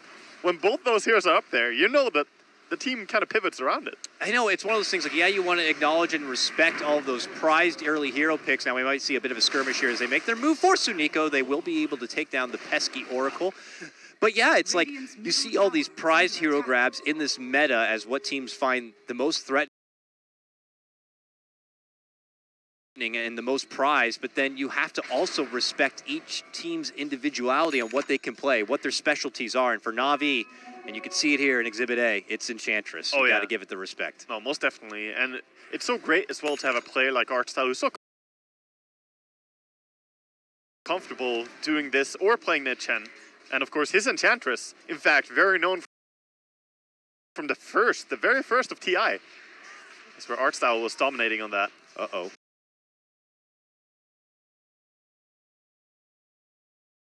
Looks like mid lane. Just a teaser of a setup, a bully back, if you will, on Sumail to force him out. from away from all that pressure, while bottom lane, EG are looking to apply a bit of their own pressure, trying to get to Ditya, but he knows something is fishy. He is hiding deep in the corner. They're diving mid as well. But they're going to make a go, and while this happens, as mentioned, they are going for the mid lane grab, trying to surround Sumail. Looks like they are going to be able to get around him and get her done. Sumail goes down while bottom lane EG still on their own mission. They finally spot out Ditya. The trees are there, but now Denny's going to be showing up. Denny looking to move in. He's got a coil. If necessary, this could turn bad for EG. They will be able to take down little Ditya, and it looks like a possible follow-up for Dendy. Nah, Dendy's going to be able to step back and away, and EG will just follow up with a +1 if possible. Yeah, we'll see if they can hold the tower. Mid tower being pressured, but it's also going to be defended by TA. Yep, she makes a return. It looks like it will be all good on that front. And as we head back to the bottom here, Dendy, who still pockets this coil. He doesn't have much mana to work with, though. The bottle is flying out now on the courier, so maybe they could do something, TP in the draw, but they're going to be zoned out by the Centaur. Yeah, looks like it's not going to happen here. EG will be able to take down this tower. They're not the fastest at being able to push in. You'd think with a Chen it'd be a lot easier, but it takes a little bit of muscle power, and they'll finally get that tier 1 down. But certainly still an advantage for Na'Vi in the early game here. Minus already for Art Styles. Yeah, he's the highest net worth on the map, in fact. My God. We should have put him down for the 10 minutes. I did not expect that, actually. He normally does so much without any money, really. And that's what we saw. His first 5 kills, he had no items at all. He was just running around with his creeps. Doesn't need items. While there seems to be a lot of drawn attention that way, you have people like General just staying planted in the top lane, grinding his own bit of farm. It looks like he's actually not going to rush straight to a Blink Dagger. He gets a Helm right away. So possible armlet grab for him. Yeah, armlet is very powerful here. Against the physical damage from EG, also add some armor that doesn't get removed from the Elder Titan. Having that plus armor really helps. So I like this move. But that also means that they have a little bit longer to wait until he's going to be initiating, but that's fine with a puck in your team. Yeah, it doesn't seem like they're going to have any sort of atypical mech candidate, but they are going to possibly make a move for General. Top lane will catch the back end of the gank. It looks like they have swarmed in, and they will be able to take him down. Yeah, just keeping in behind with the Fury in there, and the Chronosphere, of course, was committed. But the trade is going to be the mid tower, so I still think this is good for Na'Vi, even if they lost a hero. Now it's just about what they do, because that top tower is still being threatened. At least Art Style will be one to kind of head up into potential scary territory here on his own. While for Suniko and company, they round back and around where they know that EG are going to be pressuring this top tier 1 tower. We'll have to see what they want to do to stop it, if anything at all. I think they will try and stop it. They're pretty powerful. And they also have TP now on puck. Yep, Art Styles coming in, flank play. It looks like EG are going to try to withdraw if possible here. Fear committing the time walk while General is out in front for Na'Vi. Art Style, though, with that fast feet, looking to make a move in.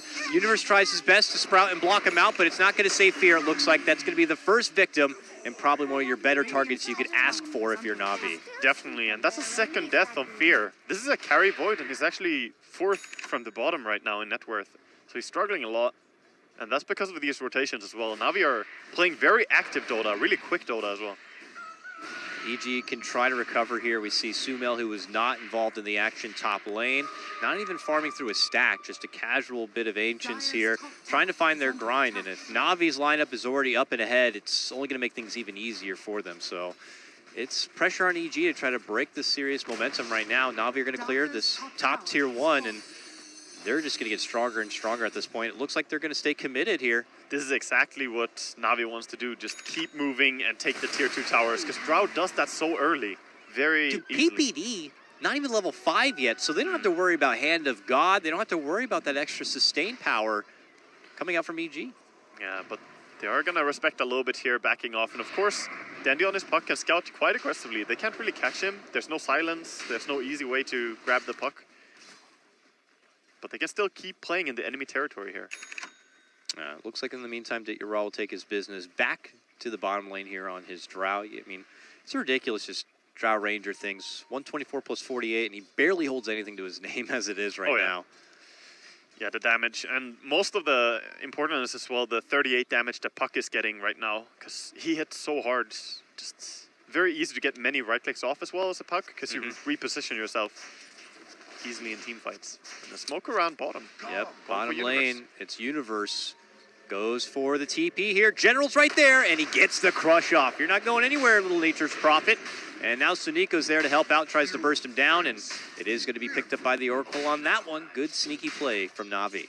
Yeah, very, very worth. Any single kill smoke rotation is still fine. No matter if you catch a support or an offlaner, it doesn't really matter. Just get a kill. In the early game, at least, that's true. And seems like Dendi is building into that early veil. He's trying to.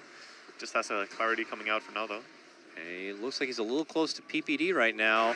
Yep. PPD is trying to use his little creep posse here as best as possible to burst through the Fairy Dragon, but it's not going to be doing enough to make anything too critical. Dendi will create the space between himself, and now Na'Vi are shifting gears a bit. I was going to see if they were going to be migrating up towards the northern front, but it's actually the bottom lane where they could be making their approach for Ditya Ra. Ditya Ra sprouted up. Fear's going to commit in, waits once with the chrono, feels it's not necessary, and they get the clean kill, taking out the Drow Ranger without too much trouble. I think he panicked a bit there, but first we're going to see a chase top lane. PPD being chased by General. Yep, General makes his move, as PPD is all alone here with no tier 1 for friends to TP2. He's just creating a bit of space because it looks like the rest of EG have already made their move inside the pit. They're going to even commit the coil here for PPD, but PPD's like, it's fine. That's fine. Roshan's going down to EG during this time, so very good trades here for EG. I was about to say, Drow on the bottom there, when Fury TP'd him behind her, she could just have TP'd out. There was no stun available if she TP'd immediately. But this is giving EG a lot of space and recovery, and having an Aegis now in the TA, they can actually take some fights. Yep. Also, I think TA is probably going to go for the Blink Dagger extremely early here. Could still go for the Desolator, but in a game like this, you want a close distance on a Drow. Yeah. And having the Aegis already, that's just perfect. You got to make sure you get in and get the job done fast. I mean, with an Oracle on the other team, they always have that get out of jail free card. So you don't want to commit in, blow your load, and then you're like, oh crap, they're alive, and I didn't finish them off, and now I'm far from my team. So it is definitely going to be a touchy thing for Sumail to consider. Exactly. It's really good for TA to just go on the Oracle first in the team fight and make him panic, so he has to ulti himself. That's true. And then he's chased down to everyone. But Na'Vi looking like they want to fight more, even though there's an Aegis on EG. They're grouping up a lot. Yeah, items are starting to come together. We have not one, but 2 Dragon Lances now complete for Na'Vi. Artstyle has one on him, and Ditya Ra's Drow also sports another. So they got more range to work with, more damage, and obviously the stats are very, very nice. Oh, EG scout out a DD rune on bottom. That is very crucial, but Artstyle gonna take it. Thank you very much. Right in. Yeah, snags it up for himself. It looks like Na'Vi are eventually going to be circling back and around to this bottom lane to clear out this tier 1 if possible. But first, they're going to possibly move in for Universe. No, they see the immediate TP and change course, do a bit of a 180, step back out. But Na'Vi with that DD, enticed a bit maybe. Yeah, they want to fight, and they're actually wrapping around on PPD now. Oh, yeah, he's caught between 3. Boom, boom, boom. He goes down.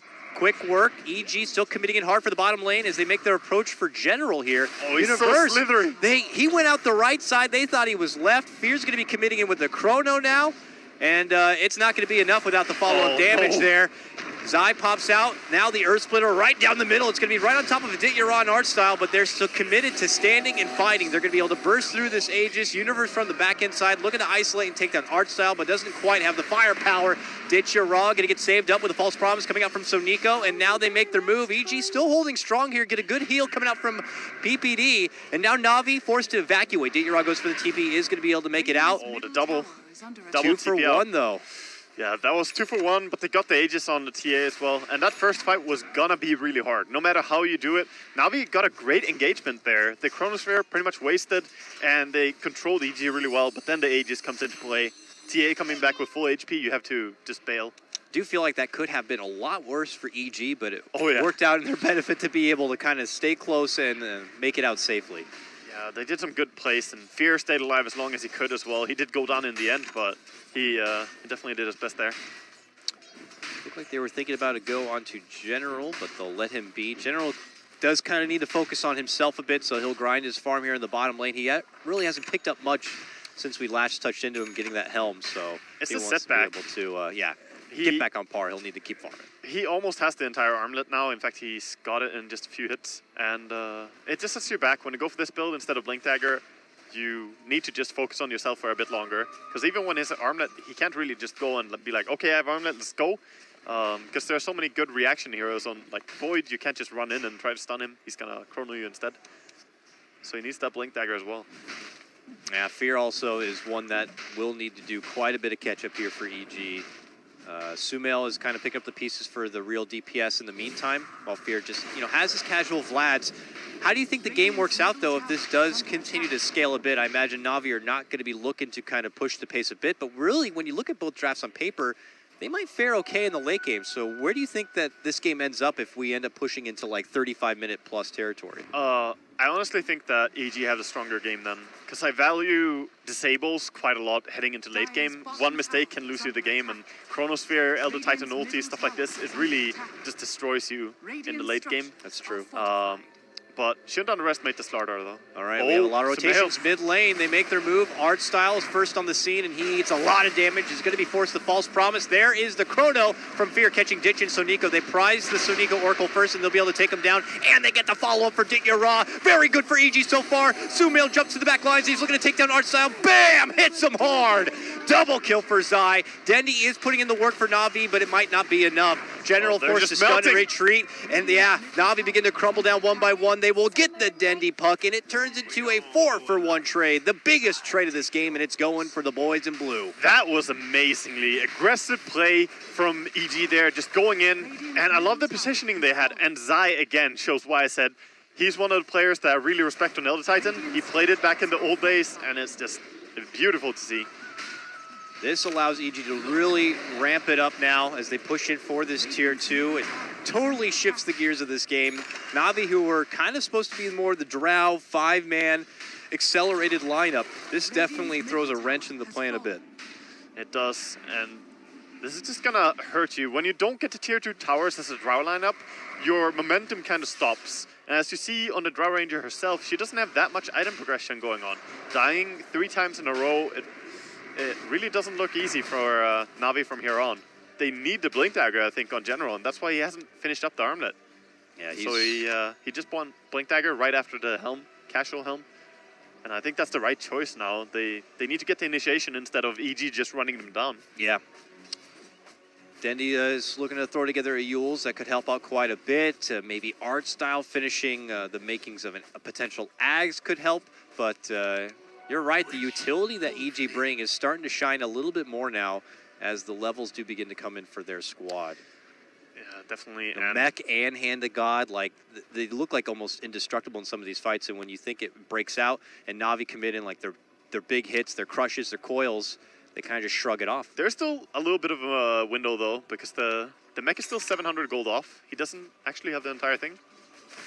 So... no, Universe has the mech. Oh, does he? Team. Oh, actually PPD also. Universe. PPD Wow. might be just going for Crimson. Obviously, we know very good against the Drow. So yeah, unless it's a mistake. No, that's actually fine. Wow, I just missed that.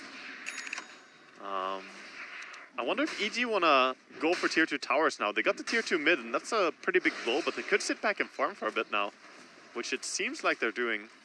The Blink Dagger, of course, on Void now to initiate even harder. It's all about closing distance. The way they play, they get really close and personal with Na'Vi. And Na'Vi, they can really only Oracle ulti one guy. And then as soon as that happens, they go on someone else. Yeah. You saw that in the last fight. They Oracle ultied Enchantress, and they're like, okay, we're going to leave her. Ooh. Wanted to make an advancement for Dendi, but obviously Dendi privy to it. Quickly TP's out from the trouble. But up to the point, you're right, they were taking things a little bit slow.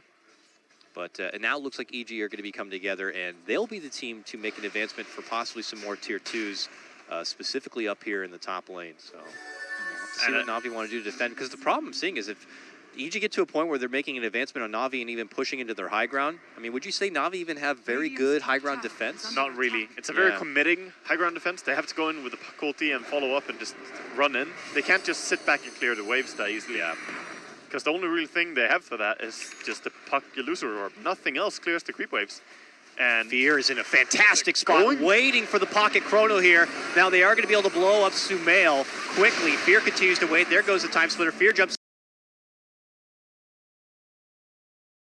in, gets a chrono. It's only for Ditya Ra. Actually, he did catch General. It's right on top of him there. We'll be able to help finish him off with the assistance coming out from Universe here. Ditya Ra, who is also stuck in that chrono, tries to run off to the left. Can't hide in the trees. Fear's going to blink on in and catch him and take him down. Another strong fight for EG. EG, is he going to follow up cleanup? Fear makes it a double as he clears out Saniko. Hardstyle going to be next on the list for the boys, and they'll be able to finish him off. Triple kill for Fear. Yeah, they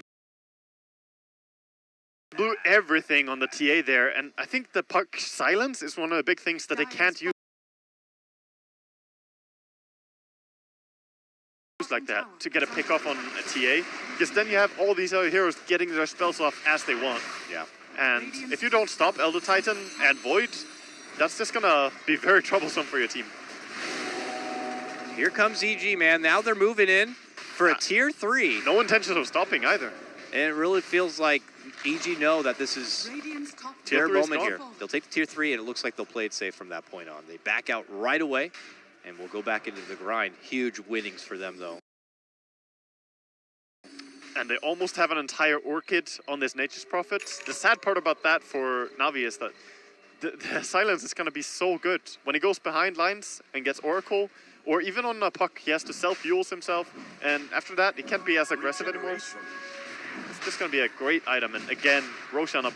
Yeah, very Vladimir's Deso. Short timer.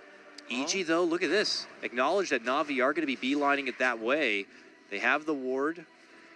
They had the ward back in the mid lane, so they probably saw the transition coming in from Navi. And it looks like they'll just kind of play it a bit patiently. Navi move right in, place the ward on the high ground. EG, though, in a good spot. Kind of staying out from that vision here, but they do spot Zai. So they begin to make a move that way, and Zai quickly gets out. The sad thing here for Navi is that they can't really just go for it. No, Elder Titan is way too good at zoning you from Roche. Look at this. As soon as the Spirit comes in, it's like, oh, you want to keep going? Oh. Yeah, I'll EG just would stump you. love to take a fight in a choke point like this. They With just get that, stumped. with the Chrono, with the side blades, Fear makes his move. He catch a 3-man Chrono setup coming out. Oh, the Navi splitter. got to respond. There's a huge splitter follow. They get the silence for Fear. It looks like they will be able to burst down the Faceless Void.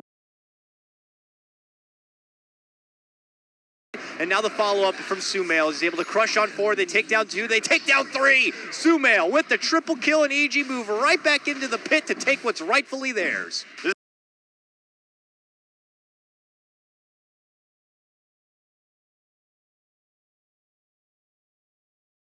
It's just Sumail or Fear. Pick one, you kill that guy, and then you die to the other guy. Exactly. That's what happens for Navi right now. This time they chose Fear, but the problem is Sumail hits a lot harder. Man, Navi going for that was... It's such... Oh, Dendi. And he's in trouble. I don't think he can catch him. That's the puck factor now with Yules, with Blink. It ain't going to be easy. I just can't get out. Oh, just barely. That was close. It's just very indicative of how far behind Navi feel when they go for that Roshan. Because as I said, they can't go for Roshan against Elder Titan. That Spirit is going to destroy you. And that's exactly what happened. The Spirit stomped 2 of them, and then Fear just blinks in, time walks in, Chronos 2. And the fight was over from there, really. I guess they feel like that's one of their outs in hopes some kind of moving that Roche pit, catch EG, weak from doing the Roche from the previous fight. Yeah. Hope you could take a big fight there, take the Roche, and take the game back. Exactly. High risk, high reward, but this time there was no reward at all. EG were onto it. They had a good ward in the mid lane. They adjusted their positioning, and they were ready for a counter fight. Now Na'Vi, they got a high ground defend, Wago.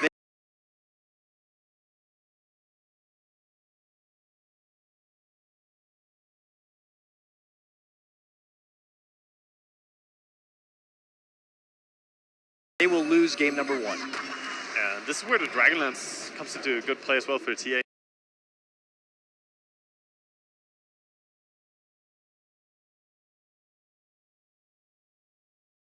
Can sit back a little bit farther and to poke the high ground. Casual side blade action here. Na'Vi have to be very mindful of their own positioning here. I think EG want to take it.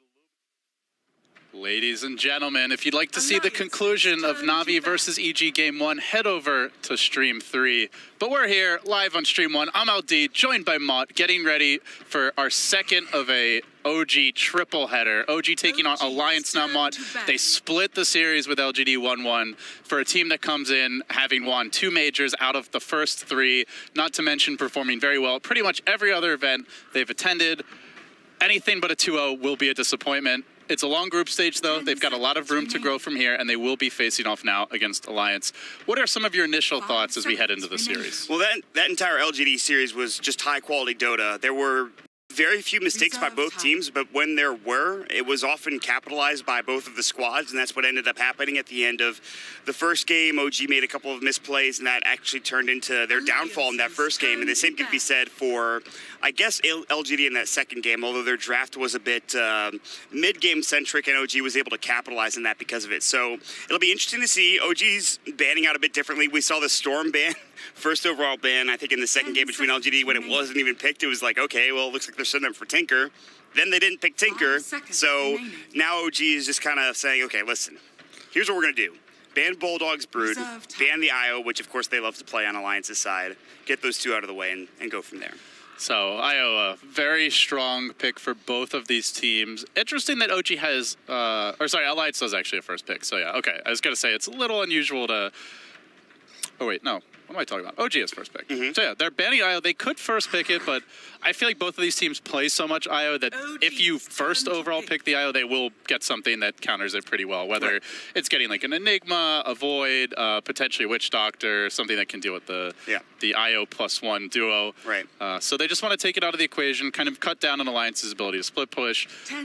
It's interesting to see the Brood getting banned now, because if you go back even like 3 to 4 months ago, it often would have been the Nature's Prophet. You go back 6 to 9 months ago, it would have been the Lone Druid. But I do think Broodmother is Bulldog's strongest hero right now. I don't really think anyone else would pick Brood in the first phase besides Alliance, but Alliance is the team that might do it. So, I had a chance to talk to the manager of Alliance. We were walking back to the hotel after the wild card yesterday, and he seemed very confident. He said they do have some new things up their sleeve. Still expect to see a lot of the original Alliance style. Very, he didn't say this, but I assume that means, the elements of split push, spreading the map, trying to take it a bit later, running greedier supports for EGM, but they feel confident coming in. Alliance, to me, is a team that if they perform like they have been, they are definitely bottom half of the group. This group is stacked with LGD looking as strong as they are with the stand-in. So I think Alliance really has to step it up. We'll see if they can. But for me, they are underdogs in this group. So far looking good, though. They took out TNC 2-0. That's a team that you should 2-0 if you want to finish upper half. And here they go. They're going to grab Oracle and Void. I mean, this is going to be the toughest test, I think, besides maybe LGD, which is what you already discussed, is OG. I mean, this is a team that's coming off the back of a Manila Major win, not to mention a second-place finish at a couple of other tournaments, including the Summit. So you have a lot of potential here with OG. And what's shocking to me is that they banned out Crits heroes. They banned out both the Elder Titan and the Earth Spirit, and you give up the Drow Ranger for OG, which was... We saw that game against Wings in the grand finals of the Summit, and the game they won was the Drow Ranger game. And it's clear that they're very versed in this hero. So I'm kind of interested to see how this is going to go. Obviously, very gankable. A hero like Batrider would have done a very good job against the Drow Ranger, but they have it for themselves. Faces Void with the Chronosphere can do some nice work with the Oracle, Fortune's End, and Purifying Flames as well. But Drow Ranger is certainly going to be the X factor here for me, I think. It's kind of interesting to see how this is going to go as we enter the second ban phase. Yeah, now Drow is a hero that Alliance likes to run, and often when they do, you'll see heroes that aren't really in the meta as much. Like, for example, the S4 Storm gets picked. That's something EG have also done. But it can be like kind of a telegraphed move. I remember we were casting at Starladder, and Winter was bringing that up. Like, one pick into the draft, he sees a Drow pick by EG. He's like, they're going to want Storm this game, and, I mean, obviously Winter is an oracle when it comes to drafting. But he really is. If he could see it as an analyst, then presumably the teams can as well. So this game, OG get the Drow. They did ban Storm last time. I don't really think it's a hero OG will look to run, but... lots of options from this Drow pick. You can transition more into late game, run like a Medusa to pair with it that, can do on the laning stage, can scale. We saw that in their game 1 versus Wayne's at the Summit. You can go more committed to the push. We saw the no-tell Razor in the last series. Razor matches up quite well against the likes of Void and Oracle, as he tends to be difficult to burst. Even though OG don't generally run Storm, Alliance respecting it. They will ban it out here phase 2, but that leaves the rest of the pool pretty wide open. It does. I mean, there's a lot of picks to be had. The one thing that I'm most interested in, and I want to get your thoughts on, is is Crit's hero, because they've taken out the Earth Spirit, they've taken out the Elder Titan. I mean, those are two of his go-tos, so he'll usually have one or the other in any given pool to draft. So I'm just trying to think of what exactly he would like to play, because you want to be able to have something that's able to do a lot of work in the early game. You want to be able to roam around. That's something that he definitely feeds off of and is able to do well with. So, I mean... So obviously his 3 main heroes are banned. IO also banned. Right, exactly. Yeah, so that's true. Still, Crit has a deep hero pool. He played Doom versus Waynes at the Summit. He played Tusk in the game that they won. The Doom did not work out. I don't really view it as like that much of a comfort pick for Crit. Honestly, the guy to me can play anything. Obviously, I think he has higher impact than most of these heroes. Probably the hero that like suits his style the most is a Tusk. I think you need that defensive support though when you're running a Drow. So be it the Fly Dazzle, which was banned, can't go for that. I think Tusk is actually could be decent with the snowball save, but if you get chronoed, you can't really snowball save heroes generally. What else would be good? Venge Swap, maybe. It can also be Fly who plays that defensive support, but like whoever's playing it, one of these guys needs to have something defensive. Mirana is going to get through the pool, which is actually pretty interesting. This has been one of the go-to heroes for pretty much every team, whether it's support, whether it's played as a core. This Mirana pick is very strong. You need damage to dump into Chrono. It used to be we would see Mirana picked with Void just to arrow someone in the Chrono, but now it's more about the Starfall damage and getting that Ags. Even 4-position Miranas are getting Ags. We saw it from Execration yesterday. A very fast timing on the Ags for Chemo in the game that they came back and won versus eHome. Unfortunately, we won't see any more of Execration, but they had an impressive showing, and the hero can do work from a support role, from a core role. To me, like, it could be an EGM hero, because this is a greedier support that does scale, that is kind of a classic way for EGM to play. Could also be something S4 takes towards the mid lane. It could even be a Bulldog, or sorry, not a Bulldog, a Loda hero potentially in the safe lane. You just don't know with Alliance. Like, off-lane Void is generally the way you would expect this to go, but I think safe lane Void is viable. It's something Loda could run. It's an open-ended draft, which we've touched on a lot in the cast that we've had so far here at TI6, and I do like Oracle with Mirana because I think Fortune's End is a very good, it's not the best combo for an arrow, but it's very solid. Riki was a hero that I somehow completely forgot about when I was thinking of a roaming hero that provided damage. That I mean, how could we forget about it, Mott? We can't see it because the player can, but literally Crit's player icon is Riki, the old Shadow or Stealth Assassin from Dota 1. Yeah, that's true. The hero has been, he's kind of randomly waxed and waned in popularity, right? Where, like, there was that period where Bounty Hunter was the go-to roaming support. Then he got nerfed a lot. Then everyone started picking Riki. Riki was first ban material every game. Then he's been ignored in a lot of games, but the games where he gets picked, he tends to have a big impact. Yeah. And it suits OG because they love to run Crit on a roamer. It's almost always him on a roaming support, whether he's roaming on Io, whether he's on Earth Spirit, even as Elder Titan, he actually roams quite a bit. Yeah. Like, he does focus a little more on levels. Oh, this is like the exact draft they had against that Wings lineup in the first game of the Summit Grand Finals. So this is what we mentioned was quite likely. The Medusa Drow combo. Yep. Medusa, who really does lack for damage early on, but benefits hugely from it because of her split shot. Now has it from the Drow Ranger. It's a tanky frontliner. It's also a way to counter Chronosphere. If you get Stone Gaze off when the Chrono comes out, good luck killing anyone. Yeah, you have to turn around and just run at that point. The Chronosphere is wasted if the Stone Gaze is able to be cast before the Chronosphere comes in. So Medusa is a fantastic pickup.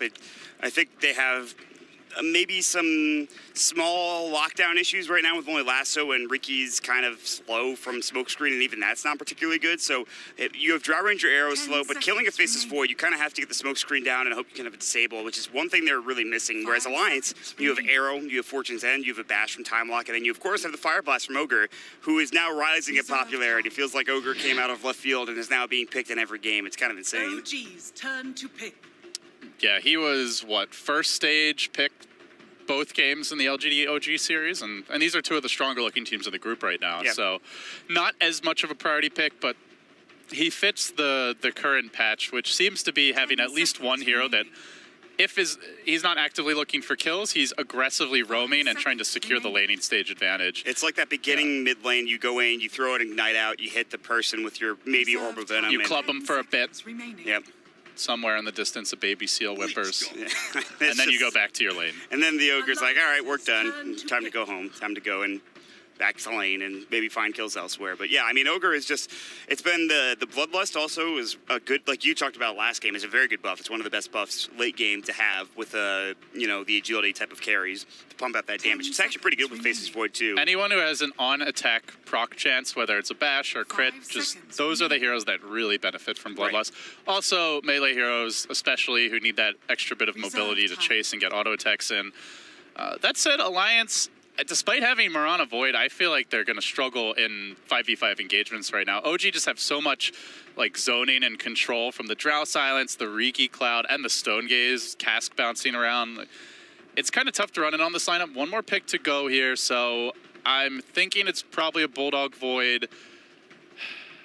That makes the most sense. Probably. The one thing I think Alliance is lacking is the ability to take objectives here. So if you wanted a Bulldog here, like I think Beastmaster comes to mind. Necrobook is great against Medusa. The Mana Burn really helping you to chew through her Mana Shield as quickly as possible. Also would allow them to take towers, which they're not very good at right now, and would let them take Roche. Gives you some reliable lockdown, as well as the Hawk to scout Batrider. I actually think if they feel they can get away with the safe lane Void, then Beastmaster is the best pick. But can they get away with the safe lane Void is the question. You're up against a Batrider with the Drow Aura. Oracle is a pretty strong zoning support. Mirana should do okay in the mid lane, but may need a little help from the Ogre. If you leave her alone against like a Dusa with Riki roaming in, she may not die, but she's going to lose her lane pretty badly. So I still think the big thing for Alliance, they have to be able to take objectives, and right now they're not very good at it. I mean, there's so many options here. I think, again, the draft is so open-ended. It's 5 seconds left, and it's going to be the Terrorblade, so it's the offlane Faces Void for Bulldog. And there's a hero that can take objectives. Yes, that is something we did forget. The Terrorblade is one of the best objective takers in the game, let alone one of the best agi carries. Of course, he was nerfed a fair bit in the last patch, but people thought he's still going to be strong and he's still going to be pickable. I've talked to everybody at that Summon House, and that's exactly what they said. I mean, even with all those changes, Metamorphosis no longer persisting through Aegis and through Death, he is still very good, not to mention all the other changes that were made. OG will take a second to pick their heroes, it looks like, and they'll finally get things going. Crit takes a moment to carefully slick his hair back into place. Game face is on for Alliance. Game 1 of this 2-game series set to begin right here, right now, as we enter our second heat on day 1 of group stage play for the International 2016. Heat number 1 already blew me away. Like, that alone would make for 99% of the year. That's like, man, I had some awesome games today. I love Dota, but well, I feel like that was only the appetizer. We're getting closer to the main course, but we're not there yet. I certainly hope so, because that was some of the best Dota, and the execration